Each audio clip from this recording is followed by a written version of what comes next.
Welcome back, sports fans. We're back for another episode of The Fan in the End. I'm your host, as always, Steve Rychel. To the right of me, Mr. Big Ben Troupe is here with us this morning. We're gonna have some fun today. Obviously, Vince Papale is gonna be hopping on, and also in hour number 2, we're gonna be joined by Eagles contact creator Justin Fiorillio. Should be a fun one. We got a lot of stuff to unpack, as always. There's lots of stuff going on in the sports world, and I think we were already talking about the dirty C word, cancer.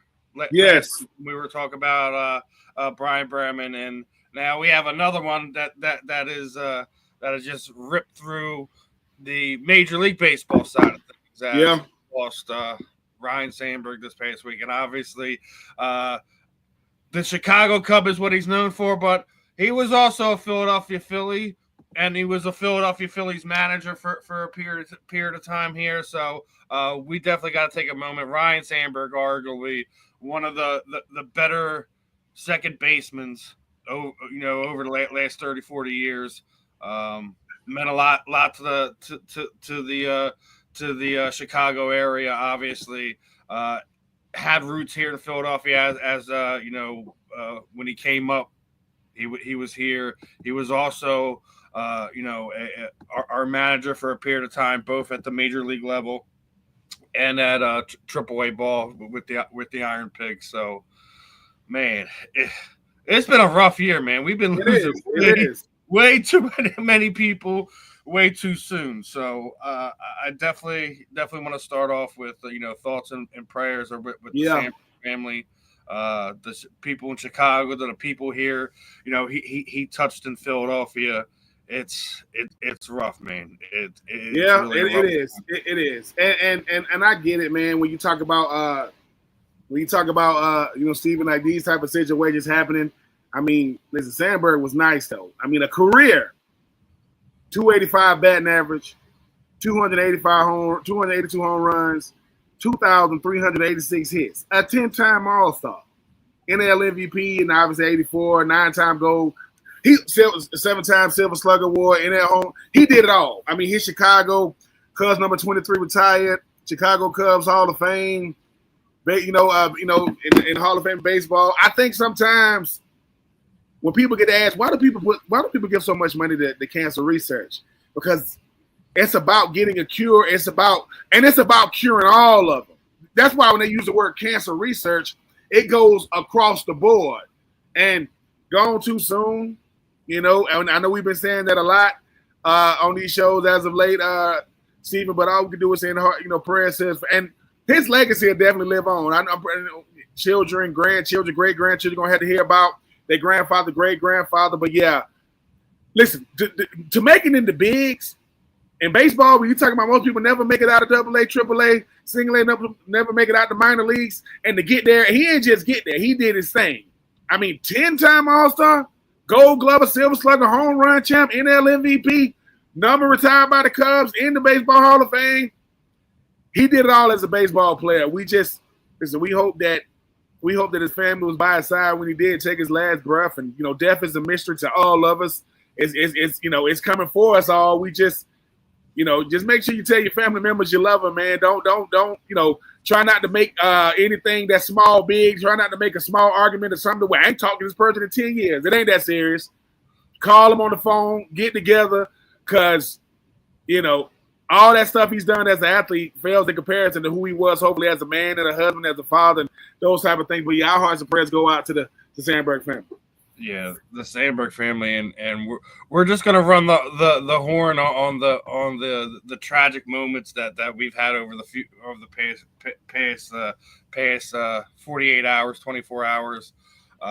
For people who don't know, over the last few days, Colorado head coach Deion Sanders let us know that we all knew something was going on medically. Yes. Right? We all knew, but what he announced at his press conference, one, that he was cancer-free, two, that he was keeping it all from his sons. What was going on? We had already talked about that. He had lost his toes last season. We knew he was going something about medical, and even in some of the stuff was in that press conference was, he made it known like he had to finally go make a will, do some of those end of life things that you typically do.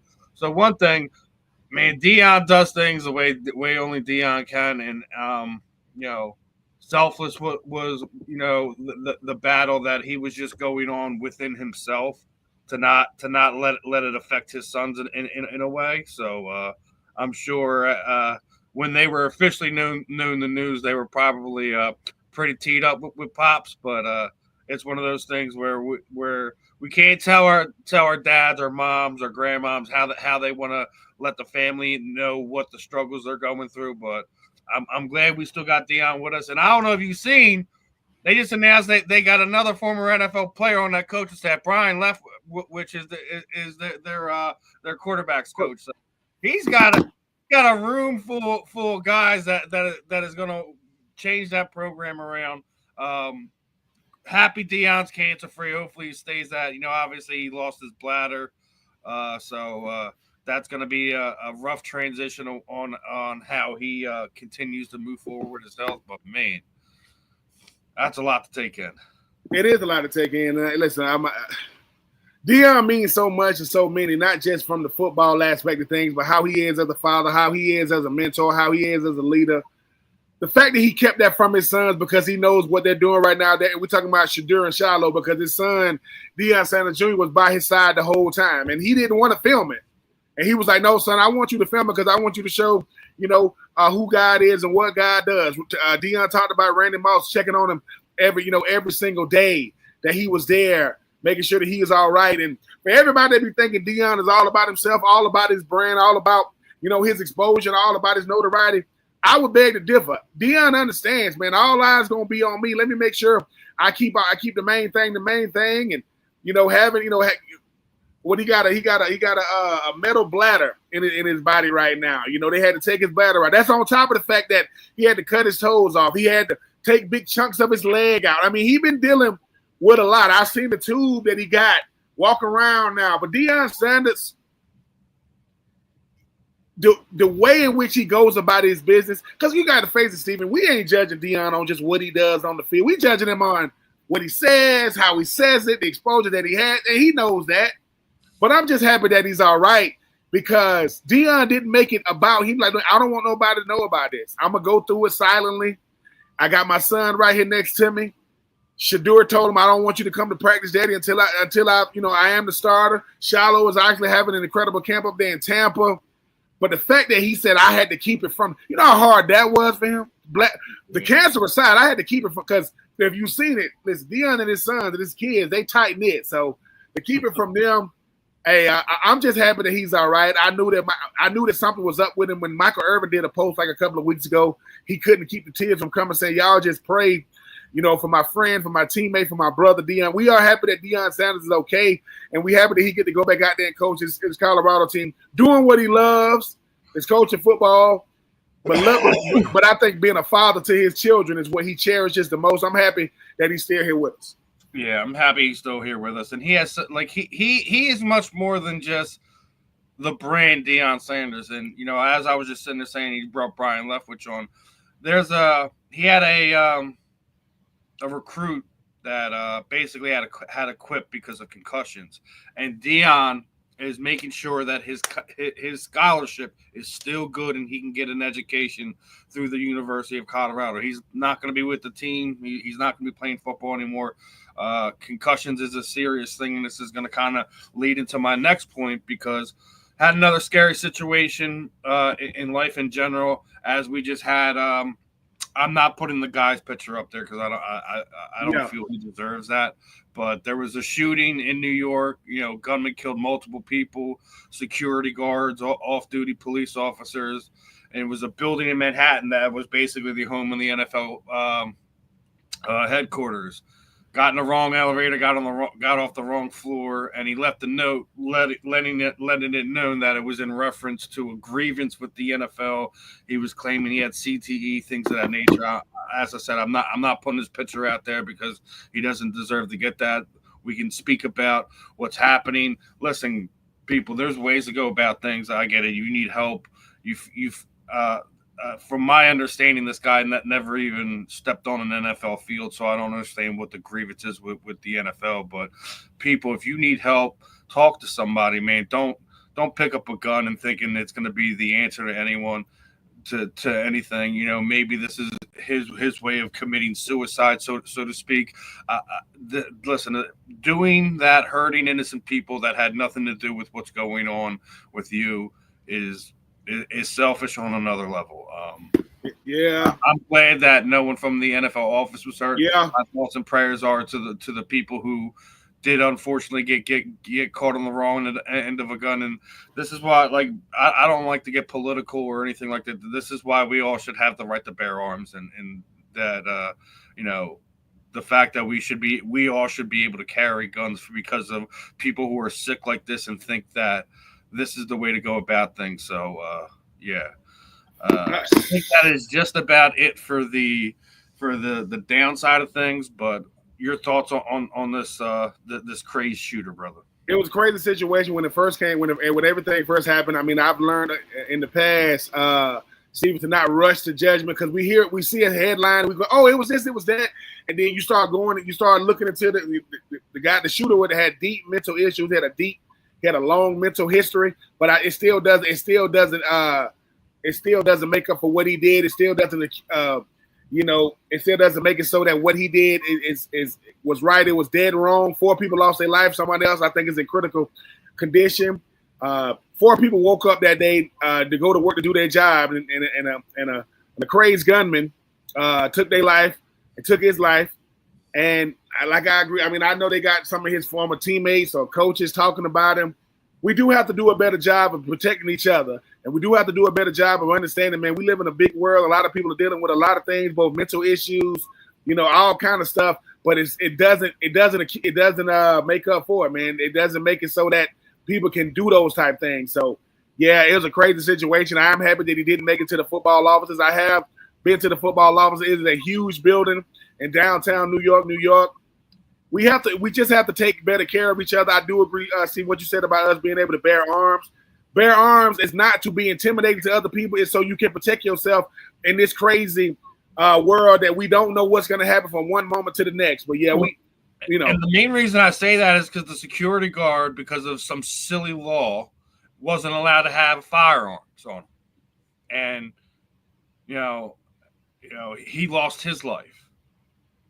Not being able to, this is why, listen, we can make fun of security guards all we want, but when you deal with situations like this and you see situations like this, and he's leaving at home, young kids that are probably just gonna have slight memories or memories that are explained to family members and things of that nature. It's rough, man. It is. Prayers.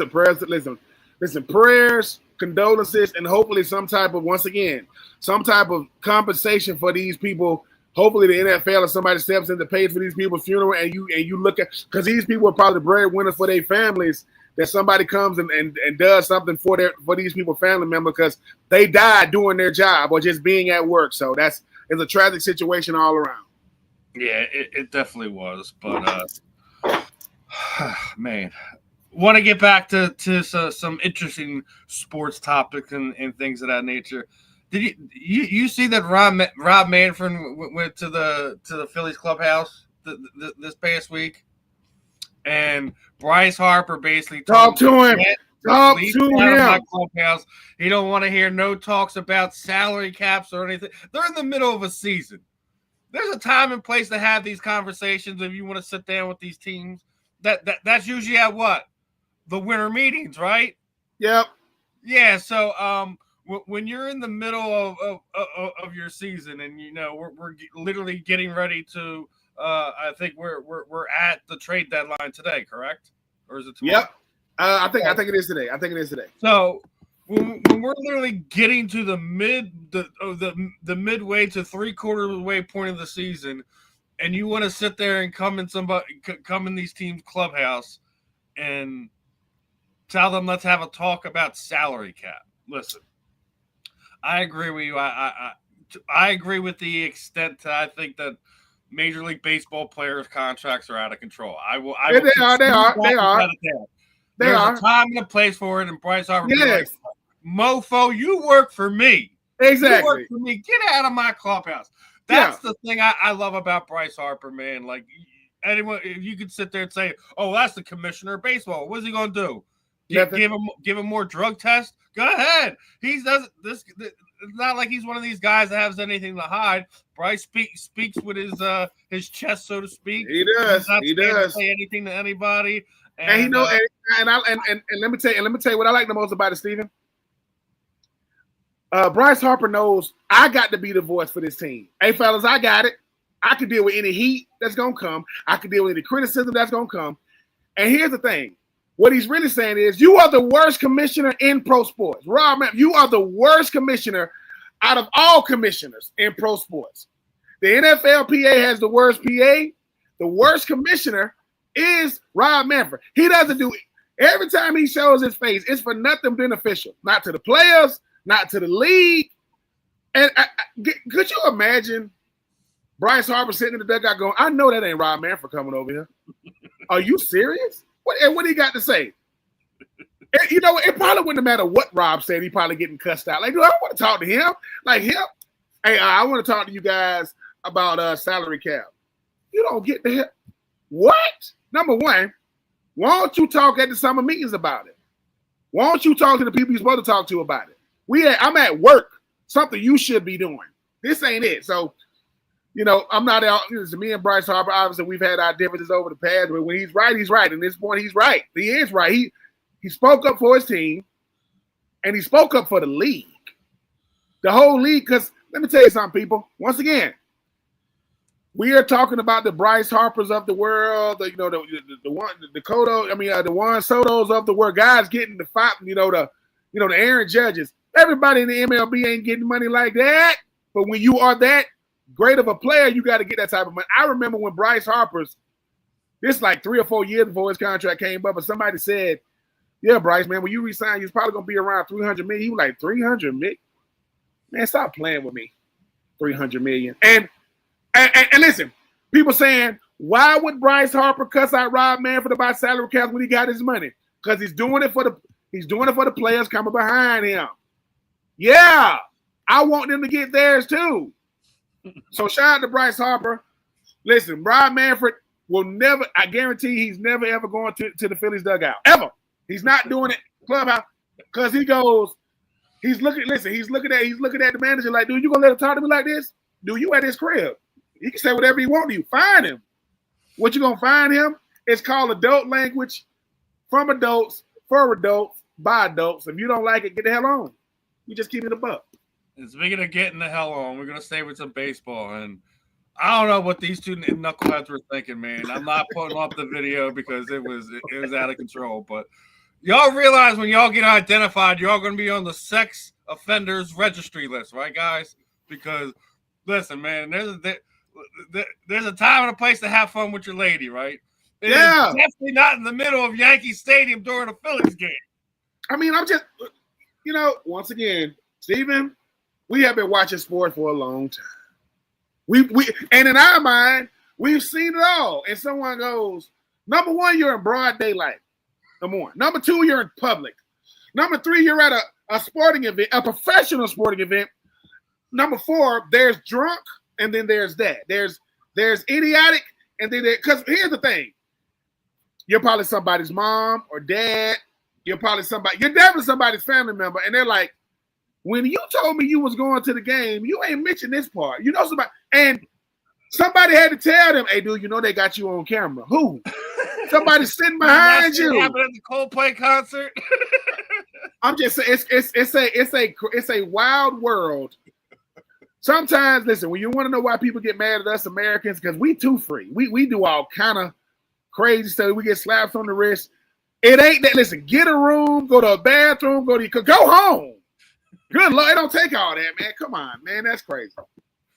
And the funnier part of it was a Phillies fan and a Yankees fan, apparently. So, listen. And somebody said, I don't know what's worse. I'm just glad the fact that we're not just going to sit there and throw us on Philly fans are wild and crazy.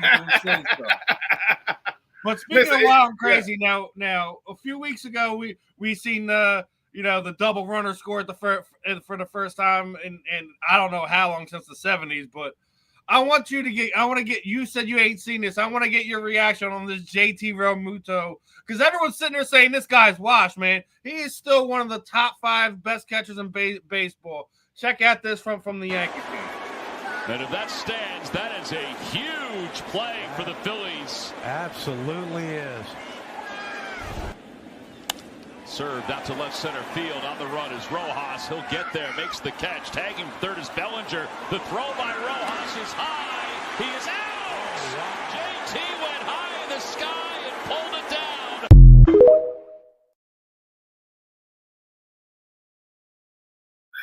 All I'm going to say is no more disrespecting JT Realmuto. Listen. Man throw. Almost could have wound up being a run, and he saves the run. I believe they wound up losing the game as it is anyways. I don't care what anyone says. He may be an inconsistent at the bat. You cannot put a price tag on a catcher who runs the rotation and can still make plays like that. You can make the argument he may not be a Gold Glove catcher anymore, but when you see a guy his age make plays like that, listen, I don't care what you say. He needs to be here at least for another 2 years, man. Yes. JT had to let everybody know. Y'all must listen. I'm still a big league catcher. And sometimes a catcher job is to make everybody who throw it to me look good. Number one, listen, I had to show the vertical, I had to show the spread eagle, and I still made the play. I don't gotta look at the that you out. That was that at his age and the stage of his career he's at, sometimes because the throw gonna decide how, what he has to do to show off his athleticism. Mm-hmm. Everybody want to nitpick. Let me tell you something. You can't do what he's done. You definitely can't do what most catchers in the league can't do what JT just did. They can't do that. That's gonna be a wild pitch or it's gonna get away. JT, sometimes you got to show people, hey man, just because I'm not who I used to be, I'm still Himothy. And you don't got to like it. So shout out to JT Realmuto. I'll take play. Because that's kind of what baseball is. You there to see a crazy catch in outfield, a nice throw out. Hey man, that's nice. He made his center fielder look he made his teammate look real good because all he do is point to him like, boy, I see you, boy. And I guarantee you, somebody got that picture when he spread it. Somebody got that freeze frame. Somebody gonna give him that. That's gonna be on his wall forever. Yeah, it should be because I still think he's one of the more underappreciated catchers in baseball. JT Realmuto, when you see plays like that, he just reminds you of why we traded him to bring him here, why we gave him a big contract since he's been here. And I still think the most underrated thing that he does is just handling the pitchers, man. It's not an easy. It's take, not. It's not. But it's not because it's some disagreements going on that mound and behind that plate. Like, come on, man. Like, don't be shaking your head at me. Let's go. Let's do it. So yeah. Is that the most unique relationships between teammates? Got to be like center, quarterback, catcher, pitcher. Point guard, center. Well, it used to be point guard, center. I don't think it gets more intimate and important than catcher pitcher. It just don't. I don't think no other, because that catcher got to know every pitcher, not just the one that start the game. He got to know relievers. Listen, JT, man, you don't got nothing else to prove, man. Let people. We got a bunch of Twitter finger guys, all these keyboard heroes, man. When you see JT in person, all that stuff you had to say, just be like, JT, man, my bad. I know it's your bad, it ain't mine. And I'll see you at the dime. Yeah, like I said, I think catching is probably the second hardest job in Major League Baseball. Let's see. It really is. I mean, we can talk about. I still think relief pitchers have the high pressure job, have the hardest high pressure job, but being the everyday catcher for a Major League Baseball club it's a tough task. You gotta deal with multiple different personalities. You still gotta get out there and hit, and you still gotta make your outfielders who make bad throws look good when you making plays like that. So probably you got to deal with them. And you got to deal with them. You literally got to deal with them. Like this dude. He's been thrown out multiple times for time. I think answer a few of them. But we got to get to some silliness for the WNBA because they done hit the news cycle again for things they don't want. So, two things over the last 2 days. First off, why are we pausing a game because one of these young ladies' wigs fell off? What in the world? Run to the back. While she was running to the back, apparently a fan was either heckling her or said something to her or touched her and was thrown out of the game. Why are we stopping a game for a hair accessory falling off? What happens in the NBA game when a player's shoe comes off? Do they not throw it in the stands and the game still continues? Right? Yep. Right? So y'all sitting there saying, pay us what you owe us. Y'all need to play through this type stuff. If one of these girls ripped your wig off, you should still be playing. It shouldn't matter what you look like on that floor. Yep. And then as we're going on the fans need to stop it, brother, because someone threw something on the court. I'm not going to say what this is, Ben. You can clearly see what that is. Right? Yeah. Okay. All right. Y'all need to leave this stuff at home, man. Leave this stuff at home. Guys, y'all got to stop this. The players, y'all listen, y'all got gripes on certain areas. We know the refereeing is bad in the WNBA right now. There's no continuity. But you can't be stopping games because hair accessories falling out your head. And fans, stop this stuff. Stop that. Number one. If your wig did come off, it has happened. I'm pretty sure it happens more in women's sports than we know. Pick it up or kick it off the court. We got to keep playing. The fan trying to touch her when she walking out. Come on, man. Let's stop it. Let's listen to y'all. I initially heard it was because he made fun of him, but I also heard reports that either something was said to her outside of making fun of her, or a fan touched her. So if y'all no. We the heckling. The heckling. I mean, it's it depends on what was said because they gonna heckle people. I've heckled people. We gonna do that. It's a fine line. Touching people. That's always unwanted touching by any athlete, male or female, uncalled for. Because you see these right here, a hand can go from this to this, and then the arm gonna extend. Then I'm gonna be in the wrong for defending myself. As far as the accessory thrown on the court, you got the, which means y'all are coming to the games, but you're coming to the games for the wrong reasons. And there was a person on social media said, "Is that a mouth guard?" No, that's not no mouth, and it's not. Anyway, that kind of stuff. Find who that was because there's cameras all over these arenas. Find who that person is, and just like the Phillies fan, and just like the Yankees fan, ban them for life. Because what in the world are we doing, man? And you know who got the hardest job in sports now? The freaking cameraman at these stadiums. Well, let's introduce our guest for this morning, the one and only Vince Papale. Vince, how are we feeling this morning, my friend? Hey, what are you guys all ramped up about? What's going on? We're just talking about some of the stuff that was going on with the WNBA. They had a game pause because one of the ladies' wigs fell off. And I was watching that last night on the sports. How about that? Hey, listen, don't get all the they can get anything they want right now. At this point, my God, isn't that cool? Yeah, listen, they got a lot of momentum right now, but when they made a very big statement a few weeks ago where they're asking for what they're owed apparently. But listen, we see NBA guys, they lose their shoe. Their fellow opponents are throwing the shoes up in the stands and making the game still go on. If y'all want to be asking for what you feel you're deserving. If your hair accessory is falling off, I think we should play through that, right? The game don't need to stop for that. Falling off or being pulled off. Hey, whatever happened? You mean to tell me as a fan you can't get out there and heckle somebody?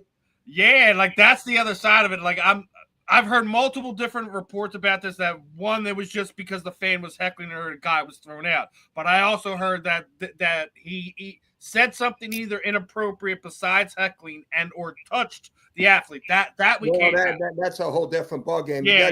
That's why I want to make it clear, because that hasn't been clarified yet by the league or anyone indifferent. But it's one of these funny situations. I think the WNBA is playing with house money right now. They are growing exponentially, and I want to see that lead be successful. I want to continue to see them, because I don't know if you heard about this. You heard that we're also going to get, not only are we getting a team here in Philly, but Major League Baseball is looking at fielding women's baseball. Really? Wow, that's a great irony. Let me tell you something. Well, first of all, you see this jersey behind me, the USA jersey? Yes, sir. That's my wife's jersey. You know, in the movie, they have her portrayed as a Giants fan, but reality, she was a Philly girl, and she was on the USA World Gymnastics team. And when Title IX was first coming out, she was the head coach at the University of Pennsylvania, and she was one of the originators and helped develop Title IX. You know, which is a beautiful thing. You know, we want to have some equality here. But you know, you mentioned about having baseball for women. My mother, Elizabeth Elmira Sage, in 1937, they called her Big Al, and this is before World War II. She played shortstop for the St. Raphael Bobbies, and that was St. Raphael in Northeast Philadelphia, and they traveled up and down the East Coast. They had Yankee uniforms, and she had a webless glove, and that was. So they're going to be bringing women's, but well, bring them on, baby. That'll be fun. Yeah. More things, it'll be great.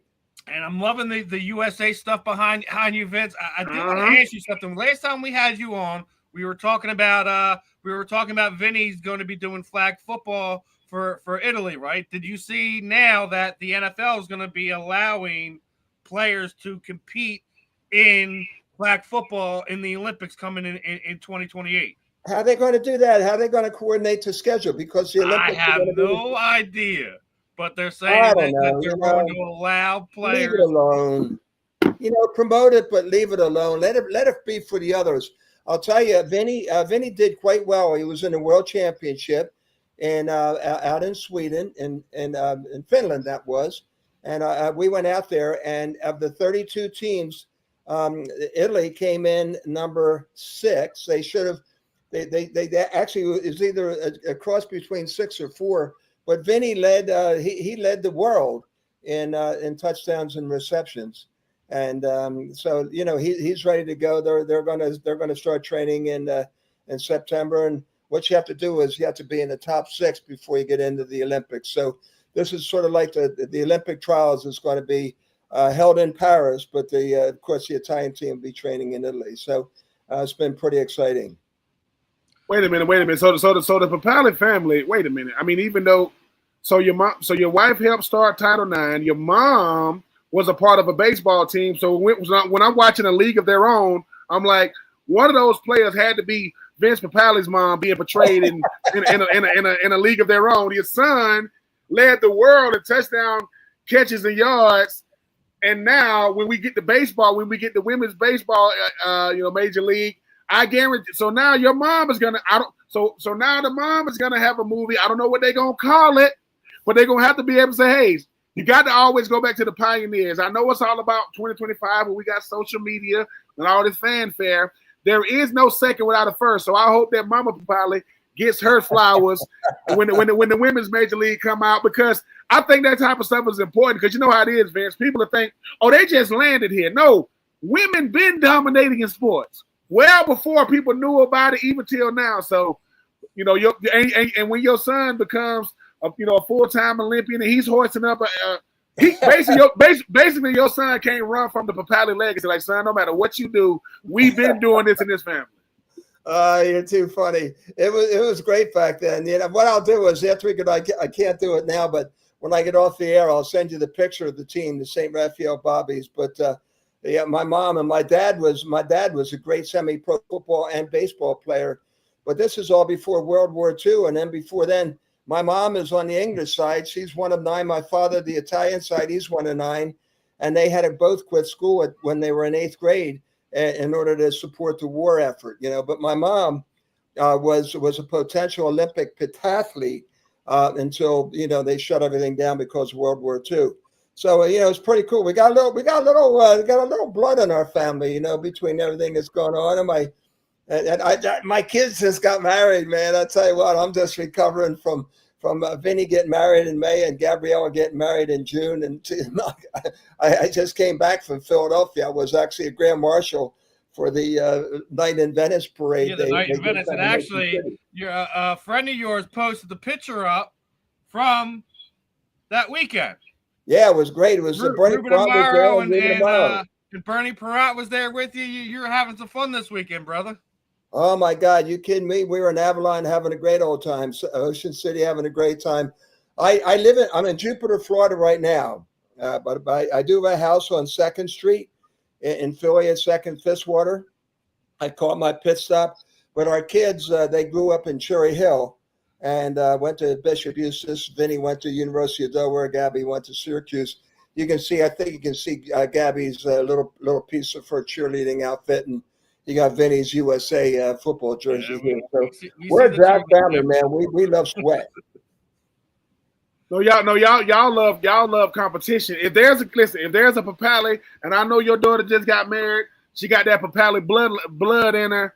Y'all just understand, like you say, hard work no matter what it is. And like I say, Vince, I mean, people always talk about, is your life after athletics greater than it was during? I mean, Vince, you are showing that, like, yeah, man, because when you were an athlete, that is your life. Your life is what that sport demands. But every time I'm following you, every time I see Vince, I see him around people. I see him smiling.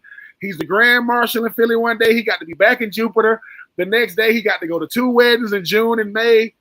Vince, all I'm saying, sir, is we are definitely chasing you. No, I mean, because when I'm watching you, man, I'm seeing a person enjoying life. I mean, you get that Jupiter sun year round, and sometimes you got to go up to that Philly snow. So and y'all, you just happen to play for the best team in football right now. That's only going to be better in 2025 moving forward. I'll tell you what, it's going to be a challenge. I think offensively we're pretty solid, but to replace some of those defensive players that we just let go. It's going to be interesting. There's nothing. I can't even believe it's football and training camp already. I know. Where does time go? Yeah, I'm supposed to be going to Canton, Ohio, to do an autograph signing. So I don't know what's going on. There. I mean, the Hall of Fame. Hey, here's a good one for you. So I'm let's see, 1, 2, 3. It's my 3rd year with the Eagles, and we're playing in a Hall of Fame game against the Miami freaking Dolphins. I catch a touchdown. And guess what? 4 days later, guess who comes and visit my locker? The Turk.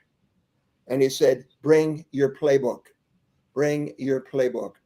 They cut me. I caught a touchdown pass in a Hall of Fame game, and I got cut. And then I started working TV on Channel 10 for CAU, and they brought me back after 4 games. After Wale Henry got his spleen blasted by one of the guys from one of the safeties from Chicago. So yeah, man, we're right there. Thursday night football is coming. We got the Eagles and the Cowboys on Thursday night. It's gonna be wild. Yeah, it is gonna be a wild time. And actually, I want to get your thoughts on something. There's been a lot of rumblings and rumors going around. The Eagles sent out this notice to their fans. They wanted to have them do a questionnaire, and apparently either a renovation of Lincoln Financial Field is coming, or there's a potential of having an entirely new stadium built, regardless if it's going to be there in South Philly or some other location in Philadelphia. What are your thoughts on that, man? Like, it feels like we're just breaking the stadium in, right? Well, I'd say just renovate it. Listen, we have it. I've talked to people that from the sports world, and they say that the sports complex in Philadelphia is without a doubt the number one in the country. With the parking, with the stadiums, you have your 4 major teams here. You've got Xfinity Live. You got all this. You got all that. The renovation. Here's the renovation I would make for the stadium. For the bank. I'm not for the bank. For the link. The renovation I would make is I would just make it so when you get to those upper levels, you can go all the way across to the next level instead of having to go down and go down to the main concourse and then come back up. I know exactly what you're talking about too, because you can only do the sides. If you're on that back end on either way, you have to go down to get to where I'm a lot of times, like when I'm there and I'm doing an event and I'm being asked to go from here to there to go, the other side of the same. It's a pain in the freaking ass to have to go down the elevator to get into the concourse and then get back in an elevator, get back up and get on the other side. I mean, that's the worst. That's the worst that ever happened to me in my life. But you know what I'm saying? I just think that they should just let that thing just flow like it used to at the vet. It was the bowl and, make it the bowl. So renovations, I don't want to, this crap that they were trying to do to put a stadium downtown right there on Market Street. Are you kidding me? I thought the Sixers were absolutely idiotic. Listen, I'm here in the Northeast. There's a mall up here that is basically barren, right? It is literally right next to Woodhaven Road, which connects right to 95. I know it well, if I'm building a stadium, I'm buying that mall out because you already have parking situated there. Yeah. Just because I know what the Sixers were trying to do was kind of recreate Madison Square Garden in a way where you're going down into the arena. Yeah. Why not do it there in the Northeast where you're right there to 95? You're still in Philadelphia. You're not going to have a whole lot of people complaining about that. What people were getting upset about when they were trying to do that was like, oh, well, we'll go to Jersey then. Well, then we're keeping the Sixers name, and you can go to Jersey and be the New Jersey Sixers. Yeah, or like the Giants, the New Jersey. Well, Giants. I make fun of them all the time. I don't call them New York anything. Either one of those teams that play in that stadium, you're the New Jersey Jets and Giants. The only team in the state of New York is the Buffalo Bills. Well said. Speaking of the Buffalo Bills, I'm going to have to do a little bit of this because I'm proud to say that I got the Steve Levy Award for courage given out there, and they flew me out to Chicago last year to get that Steve Levy Award. So it's the Gridiron Greats, and what the Gridiron Greats do is they take care of those former NFL players that can't take care of themselves. So if they need medical care or whatever, they do it. And I'm involved in a really great organization down here, called the Wounded Veterans Relief Fund. And what they do, they take care of the teeth. You forget about these veterans, and they're all banged up. They've got this and they've got that, but you know what? They don't smile because they don't have the teeth. And there's a whole bunch of people to get together and do work with them. So, so much to be done. It's just a great thing. So it's all good. Listen, I love hearing stuff like that because me and Ben, like, one of the things that we proponent is making sure you veterans are taken care of after the game. I've been trying to connect them with multiple different guys who are in the PA, so he can do a little bit more that way.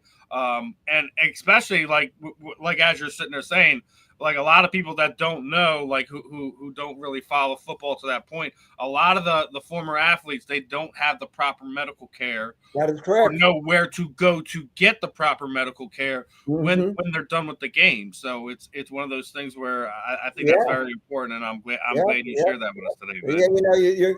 You're absolutely right. A lot of it's just education, and they've already paid the price. You don't want them to have to pay it more.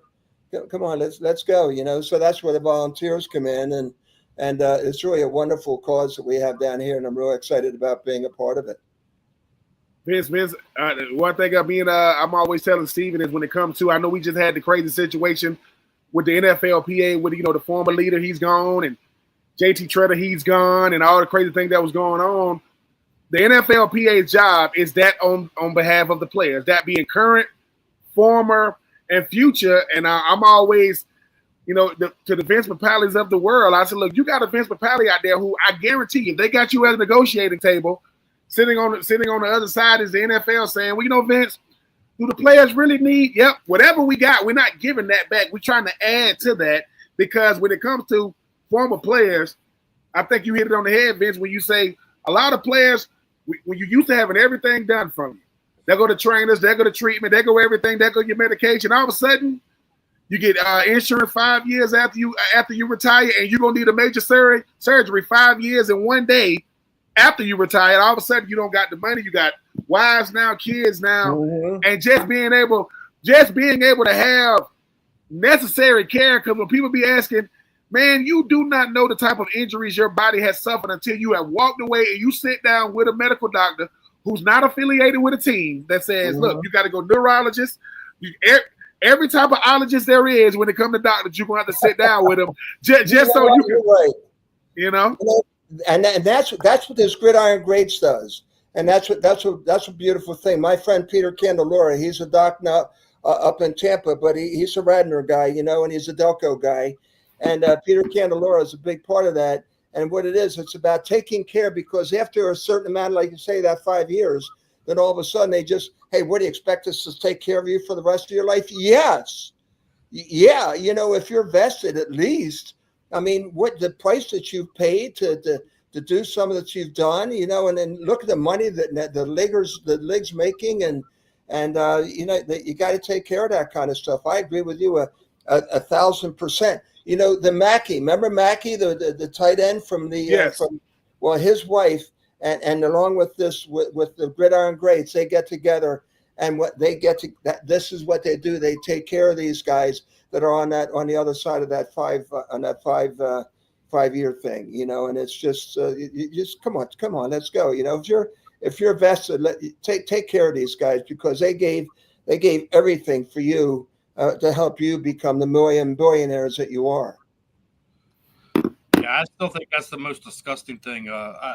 Warren Sapp is the one that made that more prevalent. He's like, listen, I got my gold jacket, and the next thing I know, I'm having to find medical insurance. Like, and they don't tell you how hard it is for you guys to find the insurance that you can afford and to take care of yourself properly, especially if you're one of these guys who you know, as Warren did, like, he played 70% of the snaps in his career. It's not like he was one of these guys that was a rotational guy and stuff like that. So it's rough for you guys to find the care, keep the care, and then you have the NFL was like, oh, you're a Hall of Famer, but guess what? Whoop, we're going to pull the rug out from under you. You have to go find your own medical insurance now, buddy. Best of luck to you.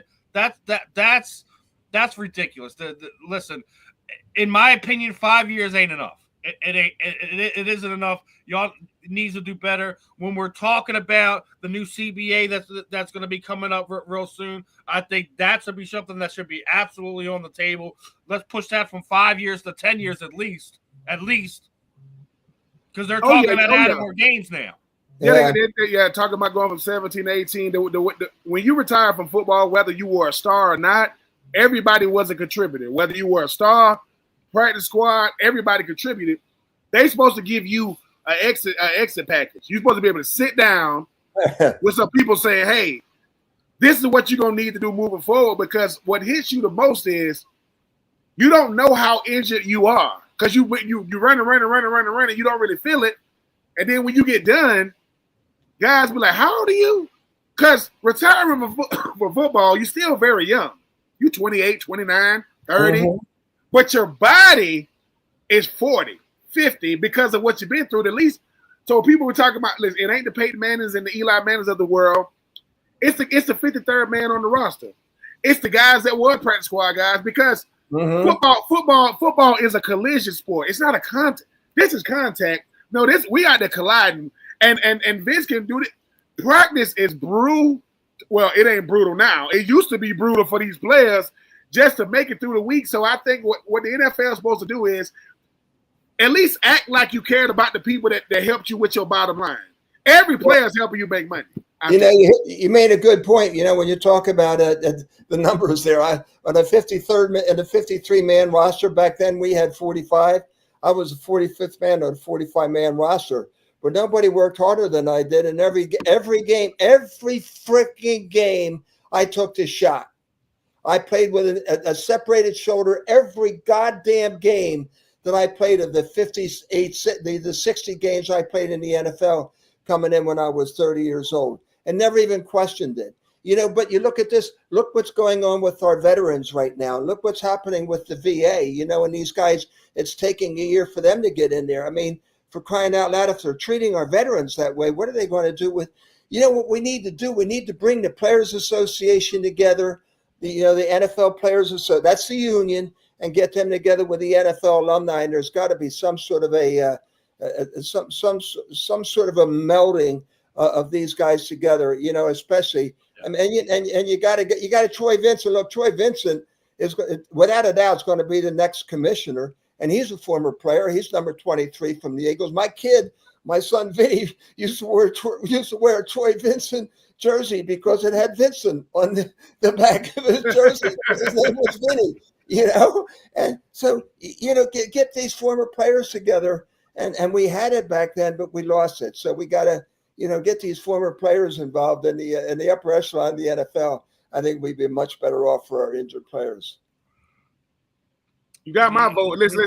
I know Vincent is about to be the next commissioner. I want Vince Papale to be on those boards because I think sometimes when you currently in the NFL or you doing okay after the NFL, your perception is well off. It's just not there because you looking at everything through a very, very anecdotal way to say, well, man, I'm good. Well, you are, as my grandma would say, look, I can dip a cup in the ocean. I got the ocean in the glass. I ain't got the whole ocean in the glass. So it's like when you think about these former players, certain players now don't understand how critical the PA is for their future. I said, dude, do you think it matters that you made millions of dollars if you can't walk or you can't see or you can't hear or you can't function and you're 35?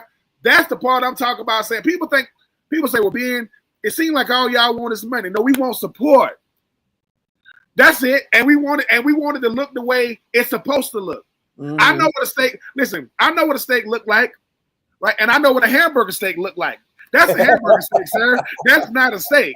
You know why? Because it got gravy all on it. No, that's a hamburger steak. And I'm telling you, that's what they'll do. They'll give us a hamburger steak and go, hey, thanks for coming, Vince. You like, what the hell is that? That's a steak. No, bro. I ain't ordered that. I ain't never ate that. So I think for us, treat the ones that built these stadiums, that built these teams, like you appreciate them, even if you don't. Because for every star player, it's hundreds of non-stars. And for every superstar player, it's hundreds of. And once again, ain't nobody begging. People are asking for what they've earned. It's not man, can you give me what I've earned, please? Because, like I said, whether the current players know it or not, they're going to need former players going to bat for them saying, fellas, you're going to be a former athlete much longer you're going to be a current one. And I'm telling you, as much as you think you're going to be living in this gated community for life, what is it going to matter when you're 35 years old and you need a walker? Because they don't get it. But I do agree, Vince. We got to find a way to let the people who's doing it and living it currently to be in these meetings just to bring a dose of reality. Because I guarantee you, it's probably some stuff being spewed in these meetings, and you going, wait. People need medical care. They need dental care. They need support for their kids. They need support for their wife. They need support for themselves. They don't care about alumni weekend. I guarantee you, they ain't saying, oh, man, you going to alumni weekend? No. Why? Because I can't see. Because I can't walk. That's why I can't go. So I hope they get a Vince Papale on there just so you can let them know how ridiculous some of these conversations they be having. Because I guarantee you they are. All right. Well, I knew Vince said he was only going to give us 30 minutes. I want to let him say his goodbyes. Vince, let people know where they can keep up with what's going on with you. Anything that you got going on that you'd like to let the people know. The time is yours, my friend. Yeah, they can easily get me at vincepapale.com. That's an easy way to do it. And you brought up a good point because, they were talking about there's three things and there's three ways that you're going to end your career. Either you're going to end it with injury, or you retire, or in most cases, you get retired. So be prepared, and my thing is I'm the biggest dreamer in the world. I've got everything that I could possibly imagine and everything I could wish for. But hey, if you need me to come out and talk or do something for your charity, it's easy to find me, Vince at vincepapale.com. And fly, Eagles, fly. And, no matter whatever that's gone on with the NFL, I still love you. And what an opportunity and what a dream to be a part of something as beautiful as the NFL experience. So thank you, guys. I love you. And let's do it again. Let's get together again a couple, 3 games into the season and let's see what's going on with our boys. That sounds like a plan, Vinny. As we get closer to September, we'll hammer out a time and day and get you back on the football. Yeah, well, I'm getting hammered right here with my wife. She's on the phone. Well, don't get in trouble with that, Vinny. All right, let's go, baby. Fly, Eagles, fly. Brother. Fly, Eagles, fly. That's right. All right. All right, everyone. That was Vince Papale. Appreciate his time, but we're not. We're just going to quickly change gears right here. We got Eagles content creator, my man, Mr. Justin Fiorillio. Justin, how are we doing this afternoon, my friend? What's going on, my guys? Steve and Ben, huge fan of what you guys are putting out. Huge fan of the content. Love the page. Love the podcast. Ben, you were a heck of an athlete. And I really, really appreciate what you guys are doing. Appreciate you having me on. And I'm even more appreciative that you had Vince Papale on, somebody who I've actually had a dinner and did a signing with before. He is one of the most, he's as real as it gets, as you guys know. And I just got a chance to listen into the last few seconds, and that was awesome. And it sounds like he's doing really well. So thanks for the opportunity. Vinny's awesome. Just like you said, you had a signing when he sat there. That's how I ran into the his jersey's sitting there right over my shoulder. He was at one of the Philly Sports Card Show. He didn't have a really big line or anything like that. We got to talking, and I was like, "Hey, man, like I do podcasts. This is probably like the 4th or 5th time I've interviewed him over the past 6-7 years. He is one of the most down to earth guys you could ever meet. He's an icon for multiple different reasons in this city, and always love to hear his opinions on certain things. So it's always great catching up with Vinny, seeing what's going on with him. Obviously, we wanted to talk to him for a few reasons today with some of the stuff going on. Obviously his for people that don't know, I don't know if you're up on this. His son is on the Italian flag football team. Vinny. I wanted to get his thoughts on the NFL players are going to soon to be able to be on the United States flag football team starting in 2028. Mm-hmm. He's saying leave him alone. Let these other guys contribute and do their thing. So. Definitely always great catching up with Vinny. He's an awesome guy. I have a couple different things for you. One of the things I'm going to repeat that I was talking with Vinny about. I know you've already given your thoughts on it on your channel, but Eagles put out a little thing this week. They wanted to get the fans' opinions about potential renovations, relocations, things of that nature. A lot of rumors are going around. People thinking that we're probably going to get a whole new stadium, maybe. What are your thoughts on this, man? Like, as Vinny says, from what he talks to with people, everyone kind of thinks the South Philadelphia Sports Complex is one of the greatest areas for sports, in North America. Mm-hmm. Everything's right there. You got Xfinity Live. Mm-hmm. You got the Xfinity Center now. You got Citizens Bank Park. Yep. You got Lincoln Financial Field. I feel like we're just breaking the stadium in. May it need renovations? Probably. I wouldn't be up for a relocation if we're moving out of that South Philadelphia area. As I've been sitting there saying, we were talking about how the Sixers are trying to put one downtown, which made absolutely no freaking sense. They're trying to put all these businesses out just to kind of replicate what New York did with Madison Square Garden. I've been sitting there saying for a while, if a team's going to move, there's this mall up here in the far northeast called Franklin Mills, Philadelphia Mills, that is dead. It's absolutely dead. If you want to move that, do it there because the 95 is right there. Everything makes sense with that. So plus the name, it reminds me of Franklin Field back in the day. I'm sure you remember that too. Yeah, we all have these things, right? Yeah. Where it's we have met, I remember talking to my grandmother, talking to my stepdad about their memories of Franklin Field. So when the vet came, it was a whole new thing for them. Yeah. Now we're sitting here, our generation, we're 25 years in. I get it. That's around the time a lot of these teams kind of look into new stadiums, but I kind of feel like there's so many memories in that stadium. Not just even with the Eagles. We just had WrestleMania there. Yeah. And Vinny brought up a point. He's like that he would like the renovation just for the simple fact, like if you're on one of the upper levels and you're in the corner of the end zone, you have to go back down to the concourse, go back up and around. I would be up for renovations. I don't think I'm up for a full relocation or a new stadium. How are you feeling on this one, Justin? Well, let's start with the parking. I want them to do something about the immediate parking situation at the link. Can we get a little quicker, when you're in that end of the game rush? But when it comes to the stadium, I'll tell you this. I'm opposed to them building a whole new stadium. I don't, like I mentioned, are we going to be the new Giants? Are we going to be across in Camden? Are we going to be in New Jersey if they built a new stadium? It's sacrilegious to move Eagles football out of South Philadelphia. I love what you said. Everything is really close there. You can leave Xfinity Live and go to a Phillies game in the same day. You can go from a Phillies game to an Eagles game. So I think there's a lot of benefits to having everything there. So if they're going to do anything, I think it should pertain to the stadium, Lincoln Financial Field right now. Anything that makes the stadium louder, if that's adding more seats, I'm okay with. I don't want them to do a full dome on the stadium. I think that takes away some of the elements, some of those great fall, snow games that we've been privileged to see.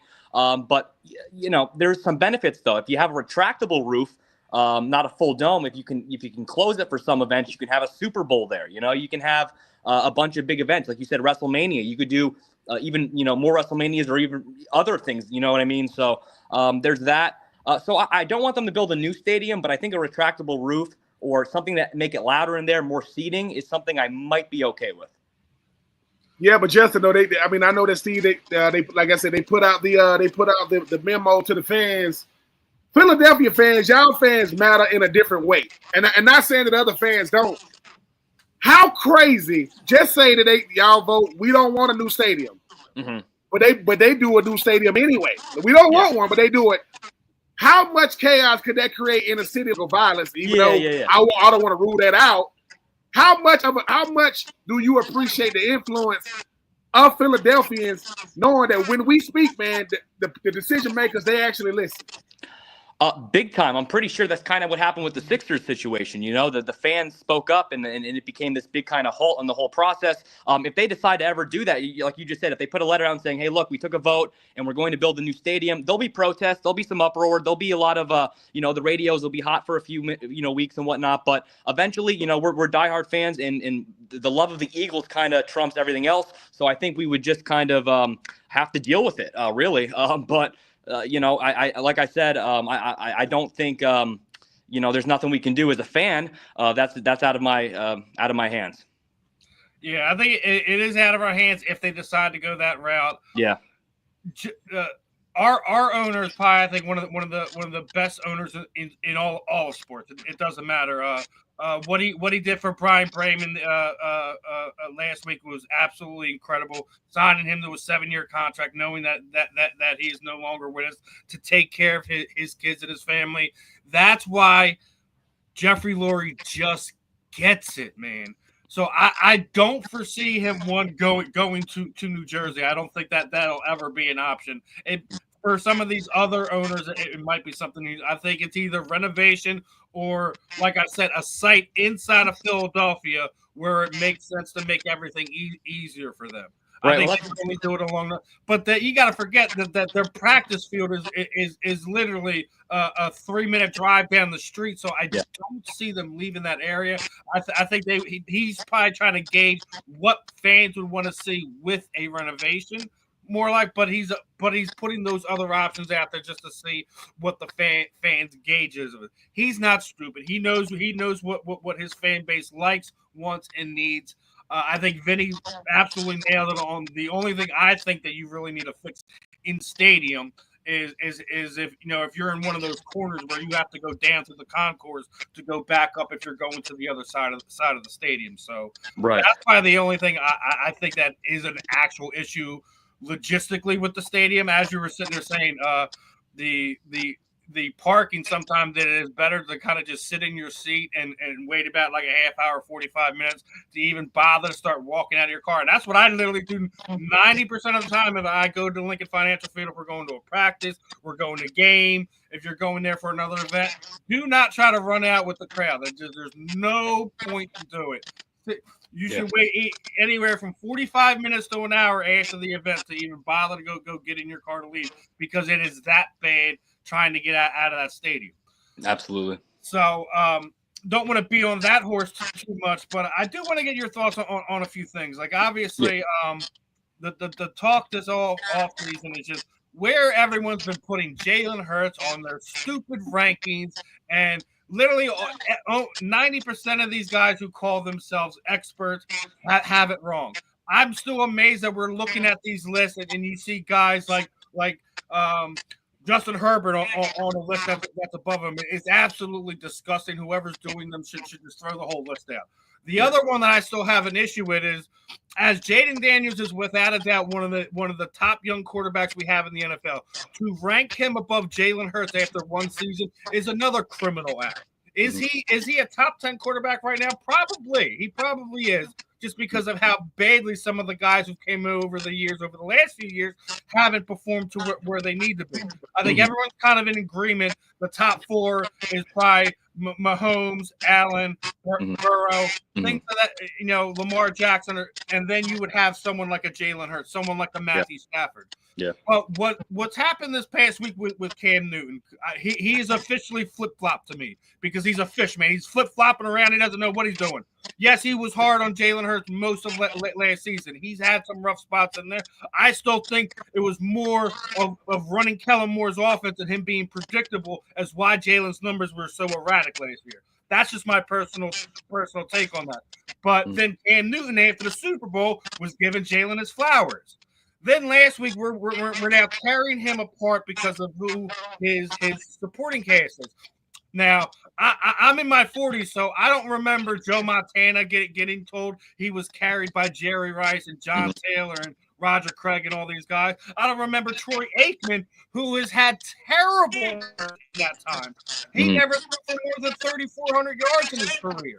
Right. And he only did that was the year that Barry Switzer was there. It wasn't the Jimmy Johnson era, because that's when they ran the rock. I didn't see anyone tearing around Troy Aikman sitting there saying he was a terrible quarterback, and he threw for an average almost 20 picks a season.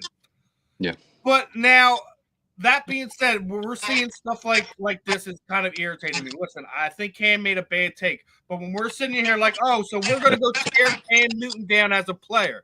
Oh, he had the worst quarterback play in NFL history. Did y'all watch last year's Super Bowl? Because what did Patrick Mahomes look at halftime before that game? Before we yanked our starters out, he probably had one of the worst Super Bowl performances of the last 10 years. Yeah, and against the Bucs, he played like that. He played pretty bad too. So here's my thing: like, listen, we can rip down someone's takes, but when we're sitting there now we want to compare Cam Newton to Jalen Hurts. I'm not down for that. Cam Newton was a freak of an athlete in many different ways. He did a lot with a little through his career. I think through the first 5 years, I think Cam just has one less playoff appearance. Right. So, I'm not going to tear Cam Newton's career down for that. But my thing with this is, I think when you see a bad take, you call it a bad take. And Cam started the whole comparing thing when he got upset with Ryan Clark and Dan Orlovsky started tearing down their numbers. So he invited some of this, but I think us as content creators, we need to do better in this too, because we need to end these conversations when they start. There's no need to sit there and compare Cam Newton to Jalen Hurts, as they are dual threat quarterbacks. They're two totally different quarterbacks with two totally different teams. Right. Cam Newton threw for it doesn't matter how many yards he threw for, or who he threw it for, or who was on his offense.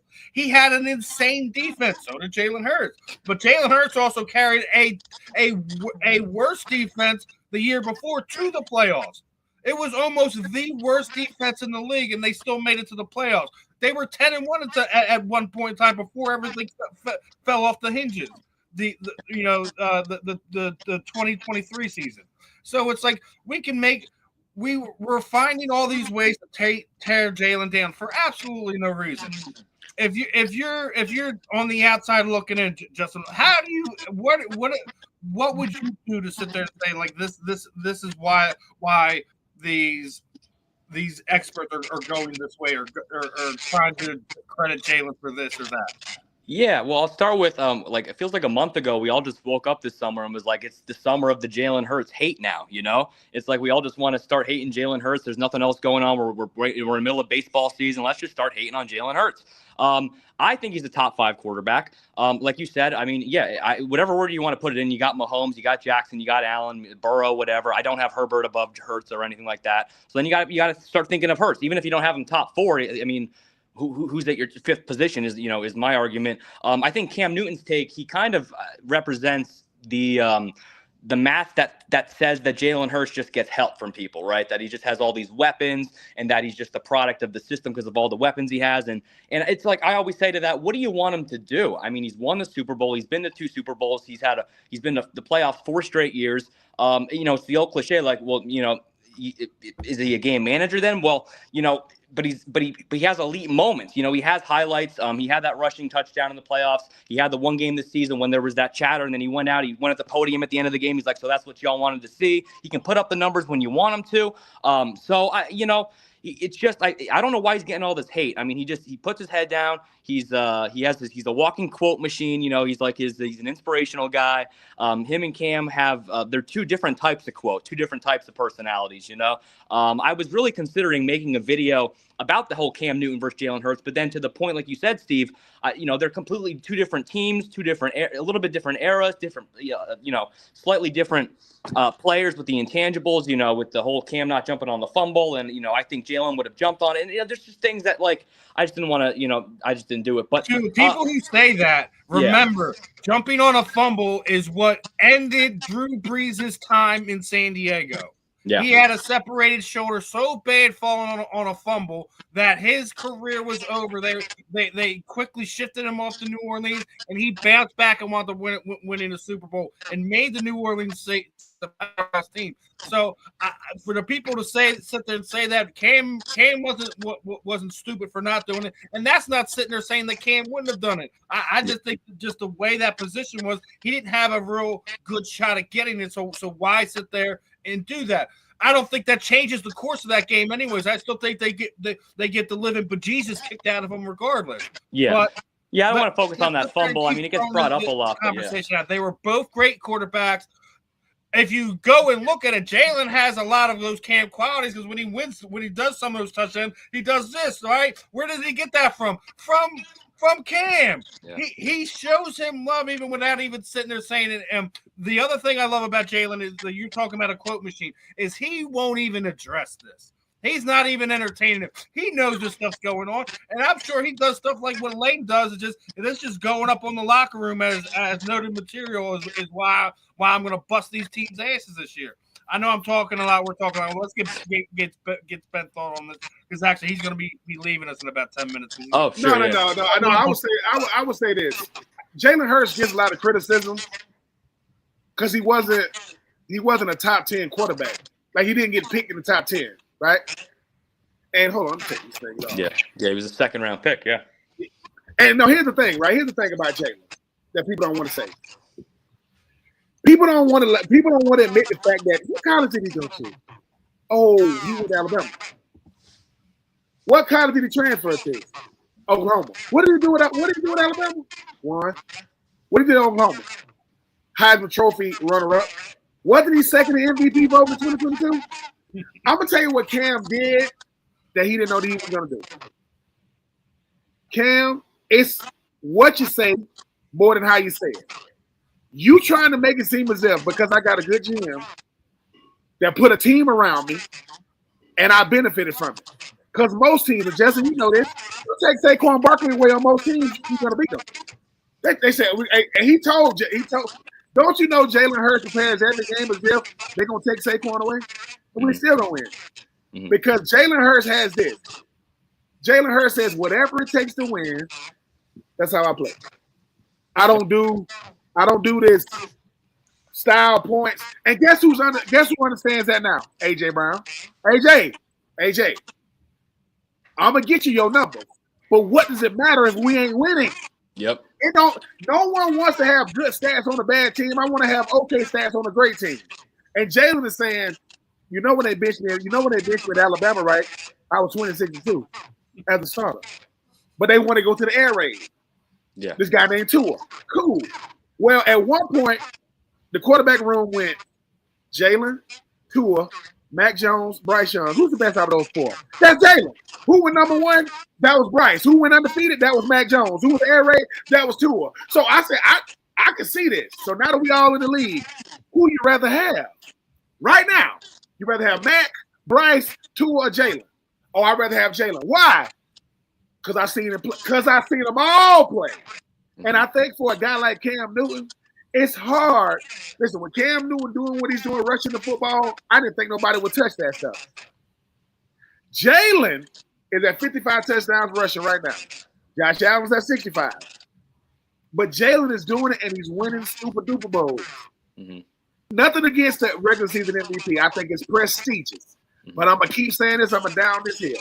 When Cam Newton said, would you give away your MVP for a Super Bowl? He said no.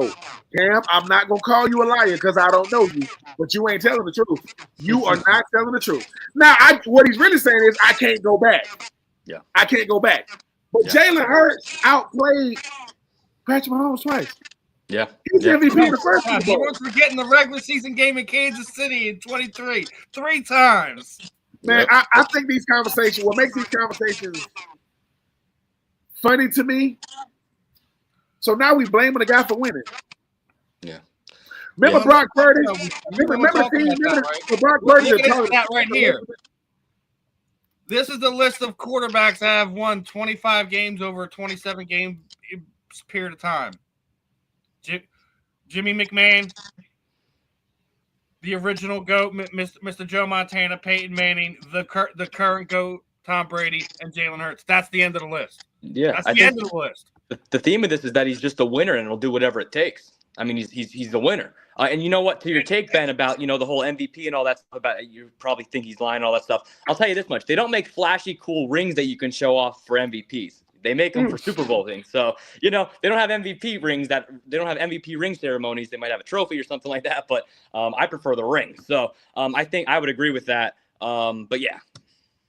No. It's not. Listen, this is no slight against Cam. It's just this. No. When I think about the great quarterbacks came through Philly, you talking about Jaws, Donovan McNabb, Randall Cunningham, Michael Vick. Nick Foles has a statue. And I ain't mad at him. I'm not mad at him. Jalen got a statue. He's going to get a statue. Sure. What Cam Newton is watching is him shorter, a little shorter, a little less, a little lighter. Yeah. And he's in his early 20s. Yeah. So when it's all said and done, I would tell Cam, just wait. You know what Jalen is really doing? Jalen don't like the fact that he got benched in the national championship. No. So Jalen don't like the fact that y'all thought he couldn't throw. That's why he went to Oklahoma, right? But what Jalen is really saying is Lamar Jackson, Josh Allen, Patrick Mahomes, Joe Burrow. I beat them all. I beat all them dudes. And when everybody keeps saying, and two things, I beat them all, and I'm a dynasty killer. I killed that Kansas City dynasty. It's still a small dynasty. What brought it to an end? Because what people are afraid of is him going back to back. Because what they gonna say then? If Winnie and he got a strong possibility to do it. Listen, I respect Cam. I respect Jalen. But the fact that yesterday I think some young lady wanted Jalen to do the gritty. Not doing it. I'm not trying to be TikTok famous. Nothing against you, young lady. But I'm not. And the thing about Jalen, you ain't never seen that before. I've never seen a superstar that don't want limelight, that don't want credit, that don't want notoriety. He's saying, Jalen, what you like to do? Win. What? Yeah. Winning. I just want to win. Because when I win, I don't got to talk. When you don't win, you got to talk. That's why he said, I don't got to say nothing. And who gonna stop me? Yeah, I think Jalen secretly he might have the biggest chip on his shoulder in the NFL.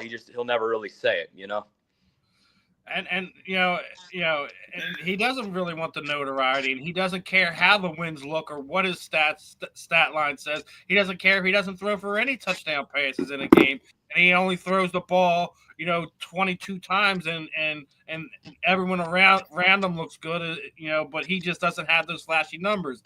How often do you see a quarterback with that much hype around them that just doesn't care how it looks? He doesn't care if it looks pretty, if the stat line looks good. He just wants to win. And, you know, the stat I just pulled up, like, he can't argue it. And it's one of those things where it's a rarity to see that in a quarterback. Yeah, So, well, I would even compare it to this. Justin, you're a content creator, you know, for the Eagles. Yes, sir. I'm pretty sure you get hate for no reason. Like, hold on. You hate on me because I'm doing content for the best team in football. When, here's the thing, I've been doing it, but now that the team is winning, y'all just paying attention more. Well, here's the thing, I never said my content was better than yours. You were letting me know that my content is better than yours because you coming over here to say something to me. Well, if the Eagles, whether you are, you know, podcaster, content creator, analyst, columnist, Jalen Hurts is on a team that is not a media darling. The league don't want to talk about Philly like they talk about Dallas, like they talk about Kansas City. But there ain't a world you want to live in where non-Super Bowl winning quarterbacks are ranked over Super Bowl MVPs. That's the craziest thing you ever seen. And that's when you know. I mean, what they say, man, you know, it ain't how many fights you had, it's who you fought. Who want to fight Philly? Who want to fight Philly? Nobody. And the only people talking trash are people who don't play no more, people who can't play, and people who don't play them. And I'm a down that hill. Yeah. Yeah, and to answer your question about all the hate, I get it all the time, man. I posted a video of the entrance to the NovaCare complex. I had this cool song with it. I said, POV, you're entering the NovaCare complex in Philly, and somebody wrote, the Ravens facility is better. So I like, you know, it's like it happens all the time. Like, it's comments, you know, it's every other day. I'd have just responded like this, like, hey, the Ravens facility is better. Can you tell me what the score was when we came to the Ravens facility? Oh, Steve, I thought about it so quickly, but I'm like, I have to just, you know, it's your reputation. You know, but I'm not trying to get in a fight or nothing. But I thought about all the best comebacks, dude. Yeah. They're trying to get the crazy response. I just go with the simple light jab, you know. Yeah, so we in the Philly shell, so we know how to defend ourselves. I give it like when I see silly stuff like we have stuff like mainly I get my nonsense on it anymore. It's TikTok. It's not Instagram.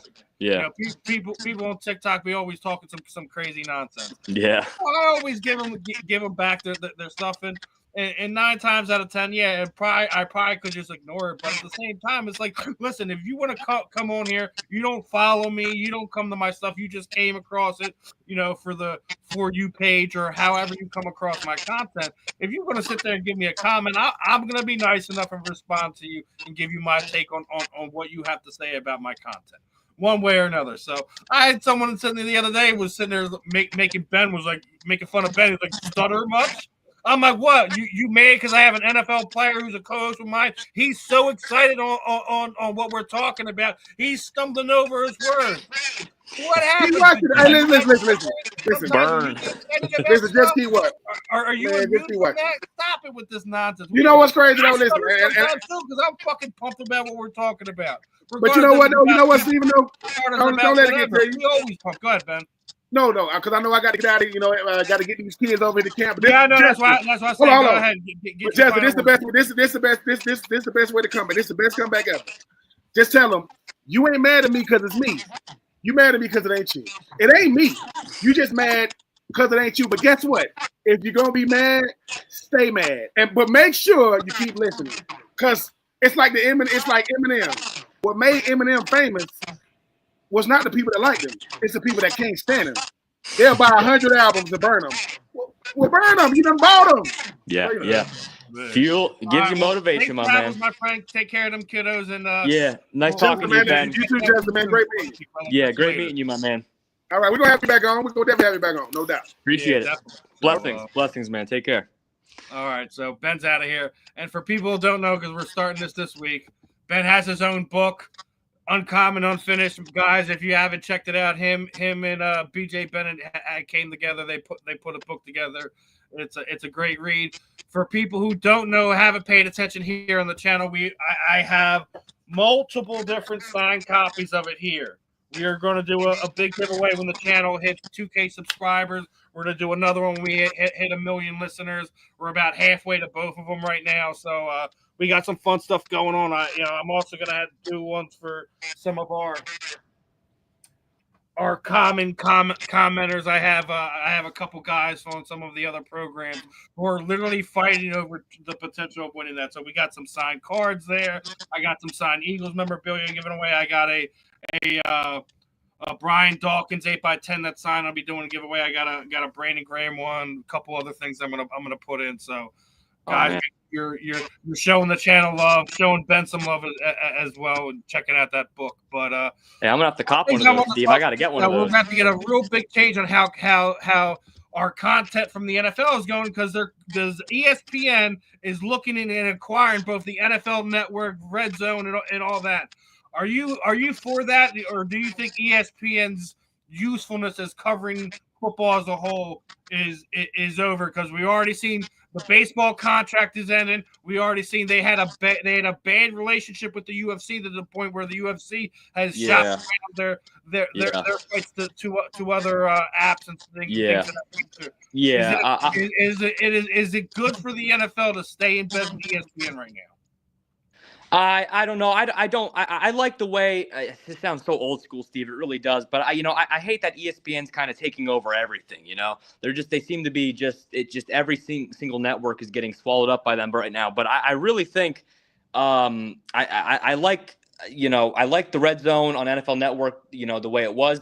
I loved it when it was commercial free, and now it's not anymore. That was another thing that pissed me off, but that's another story for another day. And I don't know. I mean, if the quality is better and the viewing is better, then okay. But I doubt that. I really like the way that they have it ran right now.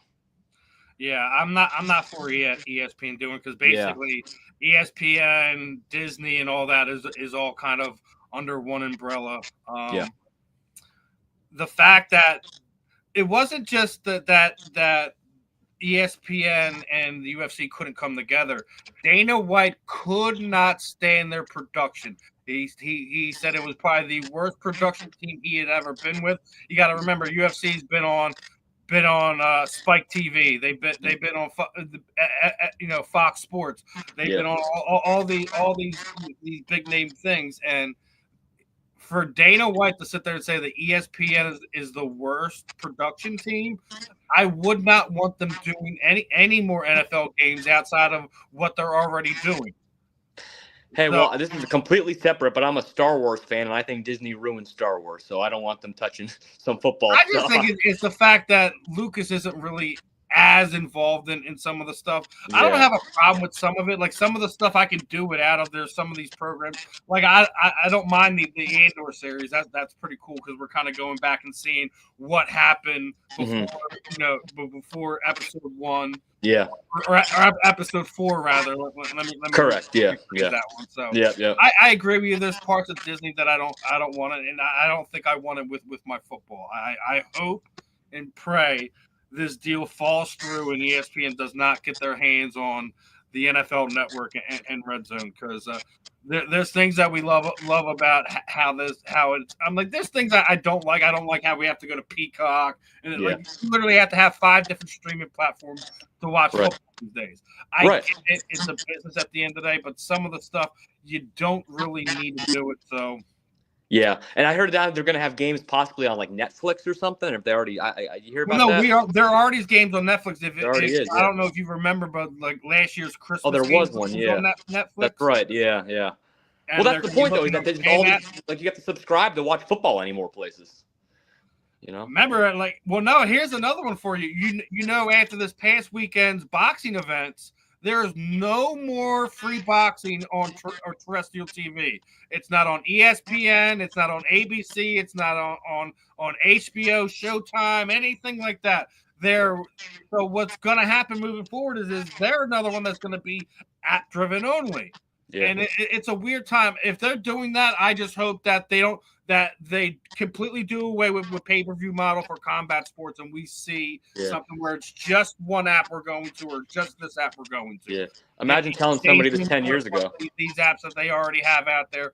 We'll see how that one all shakes out, but it's a fun time, because you can be almost anywhere and watch sports now in some way, shape, or form, but it's also pulling out our hair on how many different avenues you're going to have to get it. If you have to do it, it should probably just be on one app. I would love for NFL just have it so if there's an NFL game, you pay for an NFL subscription. Yeah. That's it. It doesn't matter if you're an Eagles fan, a Cowboys fan, a Cardinals fan, a 40. Yeah. It shouldn't matter. You should be able to see your game. I don't want to hear out of network nonsense anymore. I don't want to hear or see any of that. Yeah. Well, it's all this now, man. It's all the money. It absolutely is. And as we were talking about it last night, that's why you're seeing more games being available for teams that have alternate jerseys and throwback jerseys. It's all about the merchandising. I get it. They're kicking butt overseas. If we're going to continue to see that, what I want to see is actual stadiums built. I don't want to see them on soccer pitches anymore. Yeah. I mean, if the NFL is going to go global, you're right. Let's start building some sick-ass stadiums like over in some countries or something, and let's send the Eagles over to like Frankfurt, Germany, and play in like a really cool football stadium or something, And well, I heard the next one they're going to do is down under.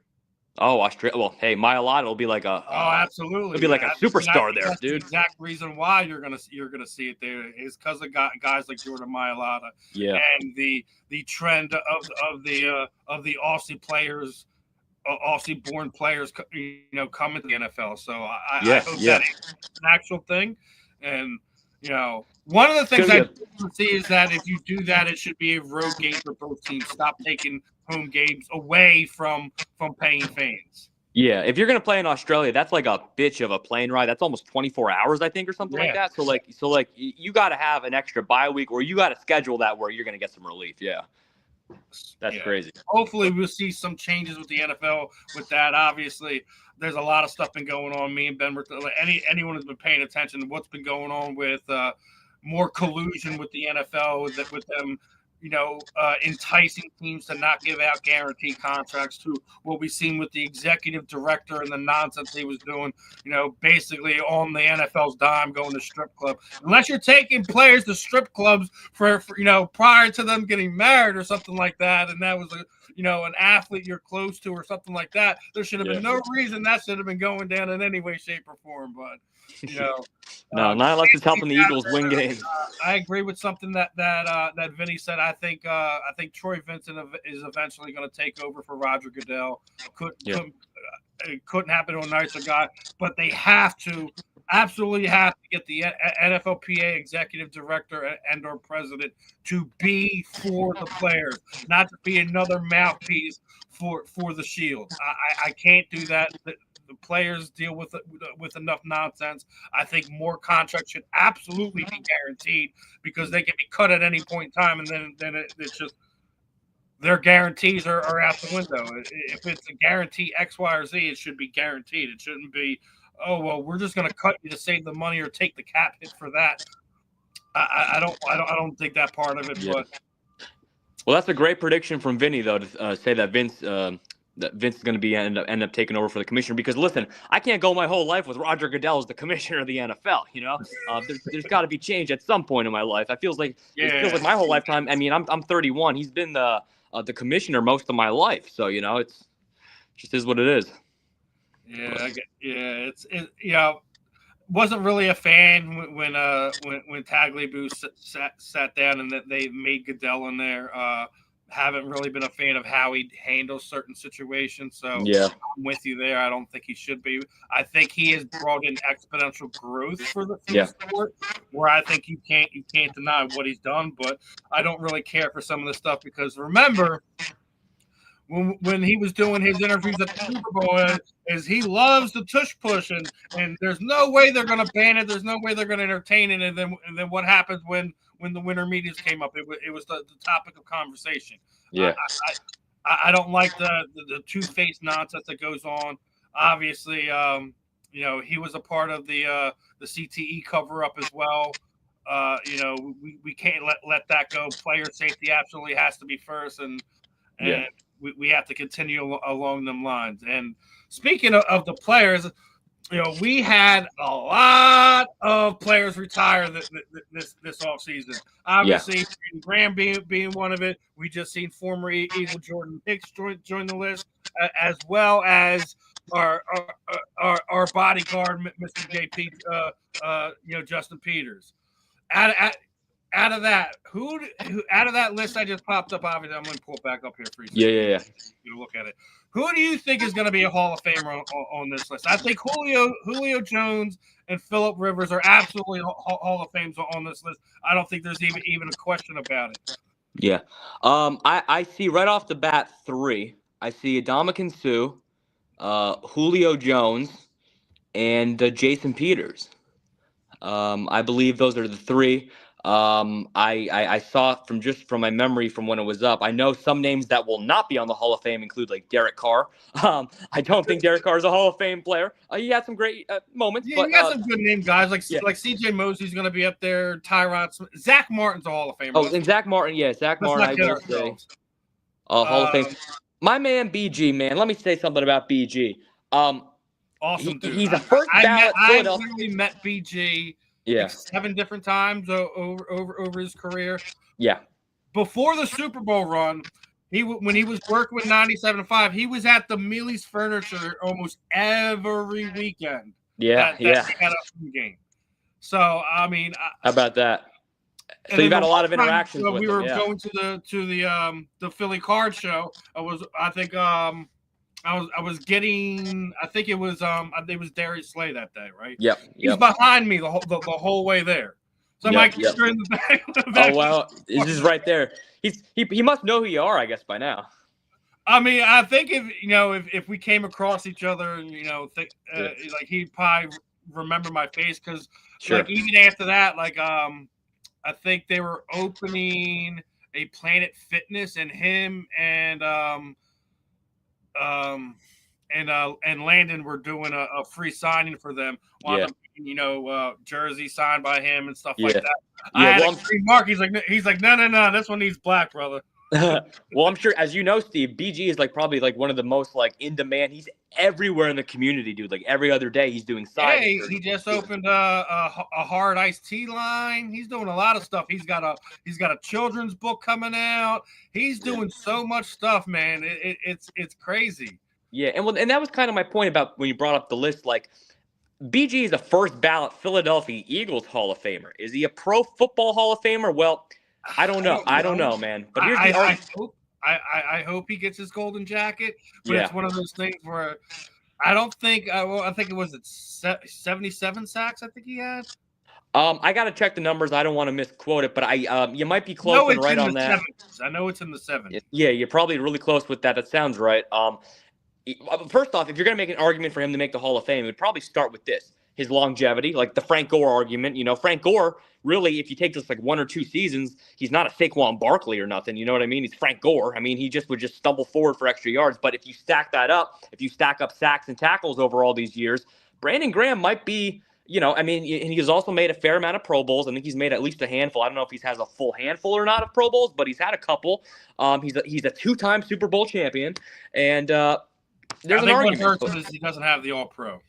He doesn't have an All-Pro, I guess. Yeah, but I think that's probably what would probably keep him out. I think supremely popular, and this is going to go back to something I've been sitting there saying for a while. All 4 major sports need to do a major change to Hall of Fame voting and take the freaking writers out of the equation. I've had enough of this where sports writers are keeping this player. Baseball's the worst. It's the absolute worst. There is such a logjam between baseball, football, and some of these other 4 major sports because sports writers are in their feelings because they didn't get the interview they wanted or he said this about me or that. Stop with this. Yeah.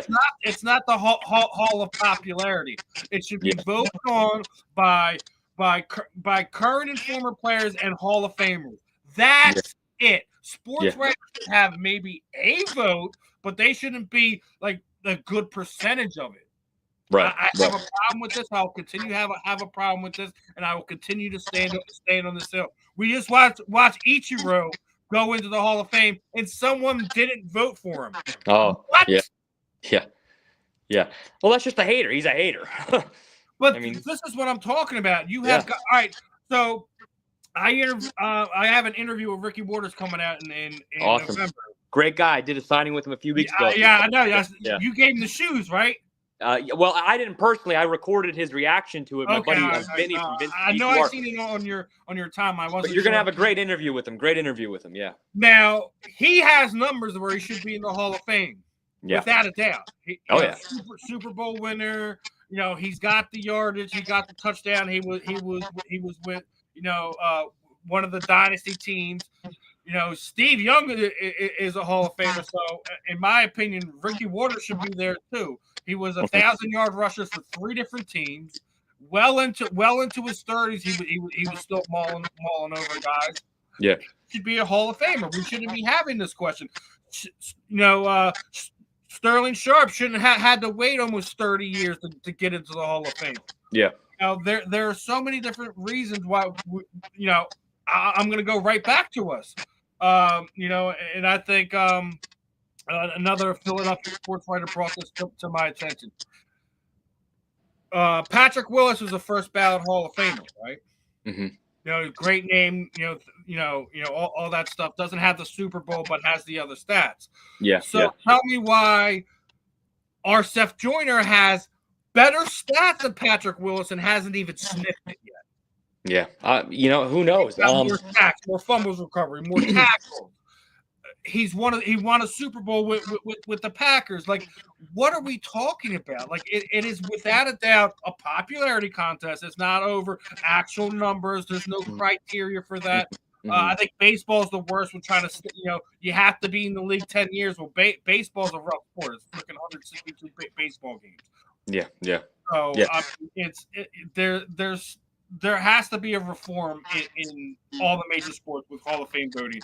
We have a lot of cases here in Philadelphia. I'm sure there's other ones that because I guess I got my Philadelphia bias. These are the guys I'm mentioning because these are the ones that are egregious to me. I'm sure you have a list that's probably just as long, and it doesn't matter if it's baseball, football, whatever. Yeah, there needs to be something done here. Well, I agree with you, Steve. I think if you're going to get into a hall of the very best of something of your specific sport, you should have people of the best of that specific sport judge who gets into that hall. I think that's just common sense. You know what I mean? If you're going to have somebody pass to be a doctor or a lawyer or something, you don't want a bunch of fans of different medical or law groups voting you in. You want different doctors and lawyers to vote. This guy knows or doesn't know what he's talking about. So, I mean, I agree with you on that very basic logical principle there. But, yeah. I mean, I do have my things. But bringing it all the way back to that list you brought up with all those different names. I forget, maybe you know this, Steve. Do they have a minimum or maximum of when you get the candidates for each Hall of Fame class? That's how many the other can thing they that collect? pisses me off too, is that baseball is the worst at this. Yeah, they'll have this great like you'll have almost 200 guys that are eligible for the Hall of Fame, and they'll vote one guy in. Yeah, it makes no sense. Yeah, I think all the sports there shouldn't be a number of how many guys can get in per year. Just whenever you're eligible, you're eligible. I think if there's 10 guys that get voted in, there's 10 guys that get voted in. There shouldn't be like, oh, well, we're only going to allow 5 guys this year. Right. What are your thoughts on like people waiting for? No, I think there's such a log jam, and the thing that irritates me the most is what we just seen this past weekend. Dave Parker passed away. This year. He was inducted into the Hall of Fame, and his family is the one that's there. They're going to do the same thing to Pete Rose at some point in time in the few years. And if I'm his family, I would basically tell the MLB to go piss off, because how many items of Pete Rose's career is already in the Hall of Fame? But y'all wanted to wait until he passed away to take him off the ineligible list. I don't want to hear it anymore. I really don't. Yeah, there's just so many hypocrisies, right? Like, it's just some of his stuff doesn't make sense. It just doesn't make sense. You're right. It doesn't make sense, and it's unfortunate. But we're talking about Eagles now. Here's our potential candidates for this coming year. Breeze, we mentioned Larry Fitzgerald. I think is another one. We were just talking Frank Gore, Jason Witten. He was a pain in our backside for quite a few years. Julian Edelman, don't think he gets in. Greg Olson, I think he's a potential player that could. Our boy LaShawn McCoy is on the eligible list this year. You got another Cowboy, and Des Bryant is available. Maurice Pouncey, I think, absolutely gets in. I will stand by. I think Phillip Rivers absolutely gets in the Hall of Fame, and he better get in the Hall of Fame over Eli Manning. If Eli Manning is in the Hall of Fame over 2 good playoff runs when he was absolutely horrendous as a regular season quarterback, would be absolutely criminal. His last year not getting in the Hall of Fame. Phillip Rivers over Eli Manning all day. Stephen Gutowski, the kicker for the Patriots, and then kind of rounds out the newly eligible list for this year's potential Hall of Fame players. Wow. Yeah.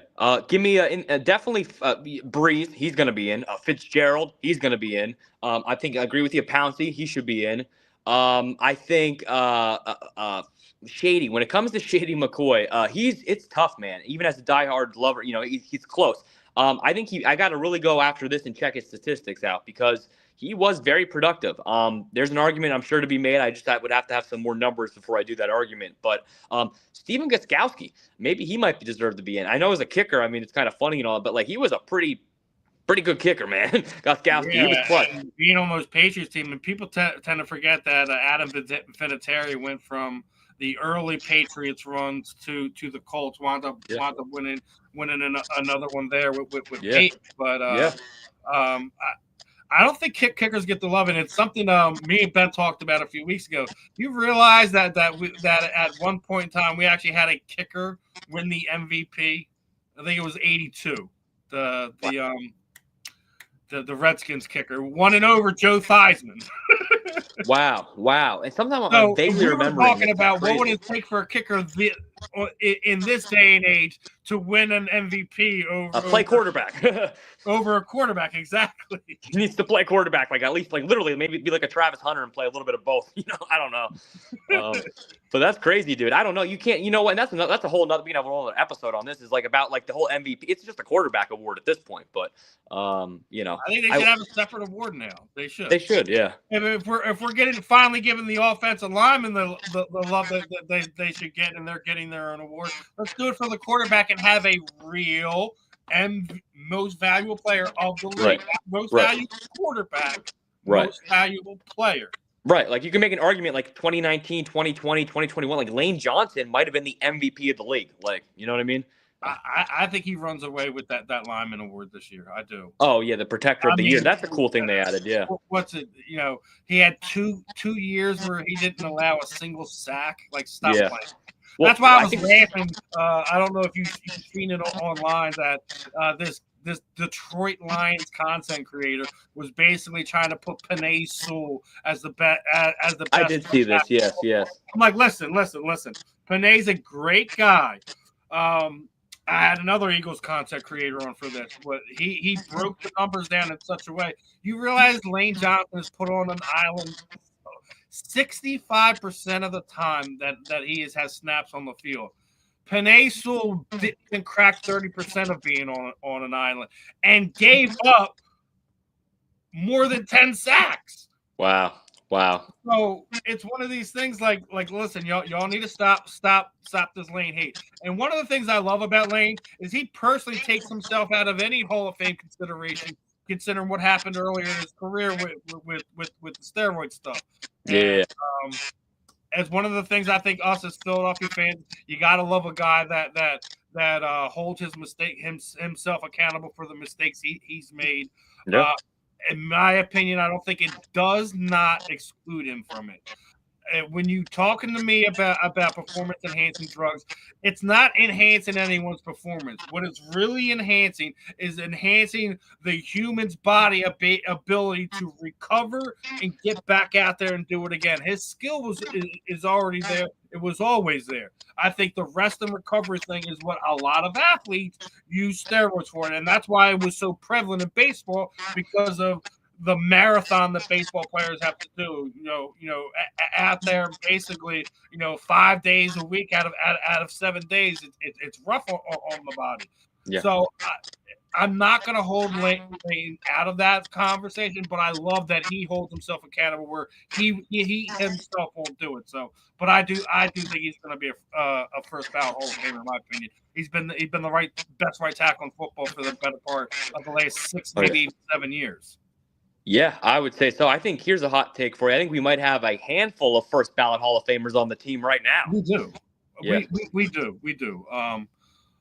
I think if Jalen continues on the line, he does. He could potentially be our first modern day Hall of Fame quarterback in the Super Bowl era. Just needs to stack up years. Yeah, just stack up some more. Ben has already said that he's got 55 touchdowns. I think Josh Allen is going to be the first person to beat Cam's record, but Jalen's also going to beat it as well.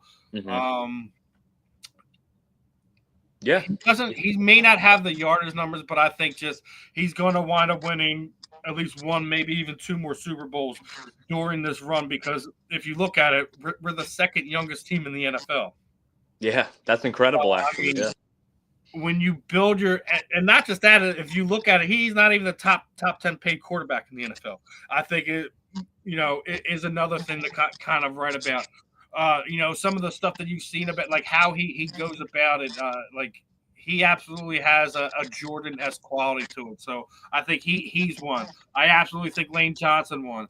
I think if Saquon has a few more years, he doesn't even have to have run for 2,000 yards again. I think if he has a few more years where he does more than 1,500 total yards, I think he will make himself a Hall of Famer.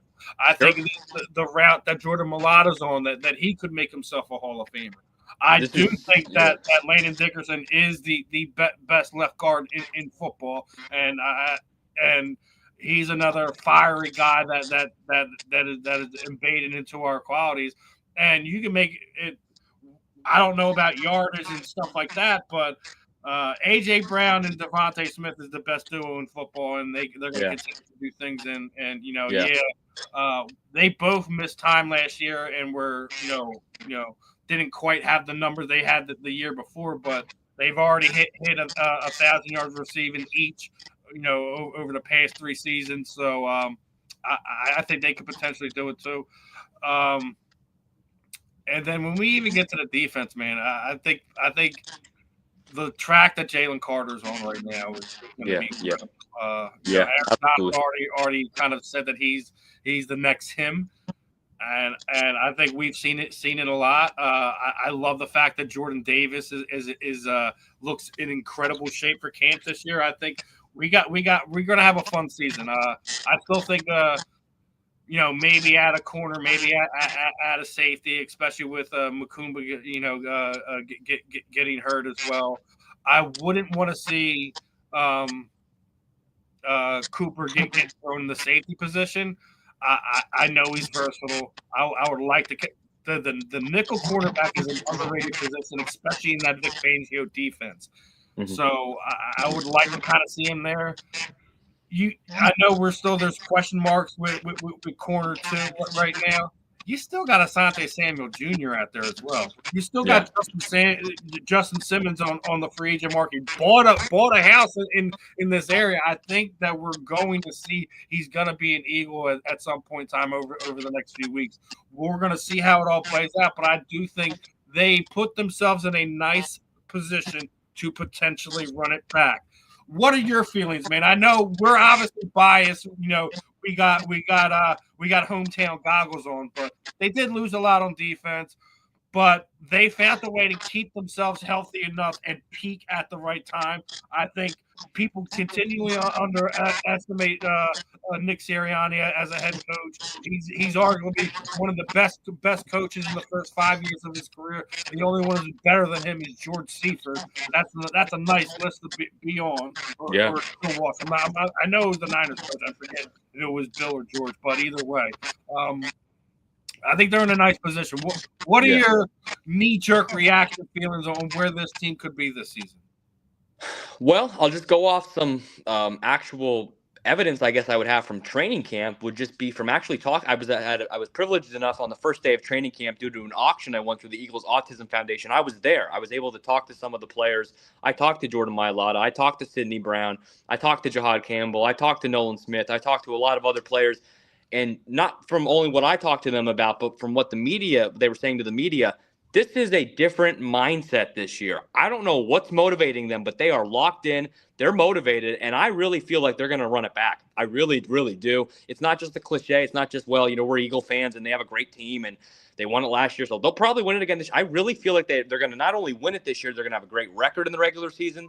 Starts on opening night against the Cowboys. I think they're going to put up a lot of points in that game. They're going to destroy the Cowboys, send a message, no Super Bowl hangover this year, and I think when it's all said and done, we're playing either Buffalo or Kansas City in the Super Bowl. I'm with you. I don't know. I think Kansas City takes a step back this year, but would love to see Buffalo. We had an epic game here a few years ago with Jalen engineering a last-minute drive. Yeah. Before we get ready to wrap this, because it's like the last 5 minutes here, I want to give you a chance, man. Like, how did you become the content creator? Because for Eagles, I see a lot of your stuff, man. It's great stuff. You were just sitting there saying you were there for some of the silent auctions. Are you a lot of the stuff you do is like kind of shared from other people's stuff? How do you kind of get this access? It's you do got quality stuff, my brother. So I want how'd you get into all this, man? First off, I appreciate that, Steve, and so do you. You guys have a great podcast. Everything you're doing, I really, really appreciate that and having me on today. But it all started. My page, my actual Instagram page, I had about 20-something followers back in end of December, January this year, start of this year, okay? I used to sidetrack a little bit. I used to own and operate a Philly pretzel factory franchise business. It was a family business, and I was the owner and operator for 5 years up in the York, Pennsylvania area, okay? I ended up selling it back at the end of December, start of this year in January, sold the business to actually pursue my passion, Steve, which was being in sports and being with the Eagles and just making content. I know a lot of people have asked me, so you would sell a store to go do that? Well, not exactly. I'm a personal trainer as well. I do work jobs and do other things to stay busy. But it was a personal career choice that I made to sell the store and focus on doing this. So back to where I was at. I have this page, 20-something followers. I only had a couple posts, just like nothing, just a picture, maybe like 2 pictures of me with like a player or something, nothing. Go down to the Philly show in March, this past March, the Philly card show, which I think you're familiar with. And I met Big Dom, and I took a video with Big Dom DeSandro, and I just asked him a question, and it got a funny response. And we had from an Italian to an Italian. Nice to meet you, my man. And I posted this video. It went kind of viral overnight, got 4,000 likes, 250,000 views and stuff. And I went, whoa. What is this? I was getting followers, like up to 100 followers the next day. So I said, well, I have all these experiences. I'm a diehard Philly fan. I've been going to Eagles games my whole life. I've been going to, different experiences and whatnot. And I said, I'll just start posting it and whatnot. Also, I'm all over the place. I made a connection when I owned my pretzel shop with a gentleman who owns a sports memorabilia business. He was having athletes come in to do signings there. I would give him pretzels for his daughter's high school softball game and basketball games and stuff. We became really good friends, so much so he let me drive Big Play Darius Slay to the signing. He let me pick him up and stuff like that. So I'm back to where I'm at with the page. I started posting some of my game day experiences. I spend money, just to be honest. I'll bid on auctions and spend hard-earned money on some of these experiences. But then there were some experiences I've been blessed and fortunate enough to be invited to from connections I've made for free and stuff like that. So if you combine the connections I've been able to develop through the years, through the pretzel business and whatnot, the Philly pretzel franchise that allowed me to go to certain signings and events, and then also these auctions and experiences that I've spent money on to go to, I've realized that I've been creating content saved in my phone, and I started posting it. And over these last 5 months, every day, every month, every week, it's been gradually growing with my love for doing the content, but also my followers that have been following me. So that's kind of the short version of it. So, yeah. Hey, man, you've been killing it, man. Kind of a little envy over here, man. You're getting more traffic than I am, and listen, me and Ben have some fun. We do a lot of great stuff. Having a lot, we've had Irvin Fryer on, we've had Christy Jones on, we've had other professional athletes on from other teams and cities and stuff like that. So we Incredible. do have a lot of fun here on the Fan in the End and the South Florida Tribune Media Network. So we definitely want to extend the invitation. Listen, you always got open invitation to join, not just me here, but we have another football program that we do Tuesday nights, man. You're definitely open to coming on. Last 30 seconds or so here. Your parting shot here, Justin Fiorillio, my friend. Yeah, well, thank you again, Steve, for having me. And likewise, I want to promote your page and promote what you and Ben are doing. You have some big names. I can't believe when I got into the backstage here a few minutes early, you had Vince Papale, my old buddy from that signing on. I mean, incredible. I hope he's doing well. It sounds like he's in great spirit. He looks very healthy and whatnot. So that was awesome. But I will tell you this. I already told you I predict the Birds are going to go back-to-back this year. We're going to get it done. And I cannot wait to hopefully be on the pod again, maybe sometime closer to football season, and we can discuss a successful Eagles season. I don't disagree with you here, but as for this afternoon, that's going to be it for the Fan in the End. I'm Steve. That was Justin Fiorillio. Catch you guys on the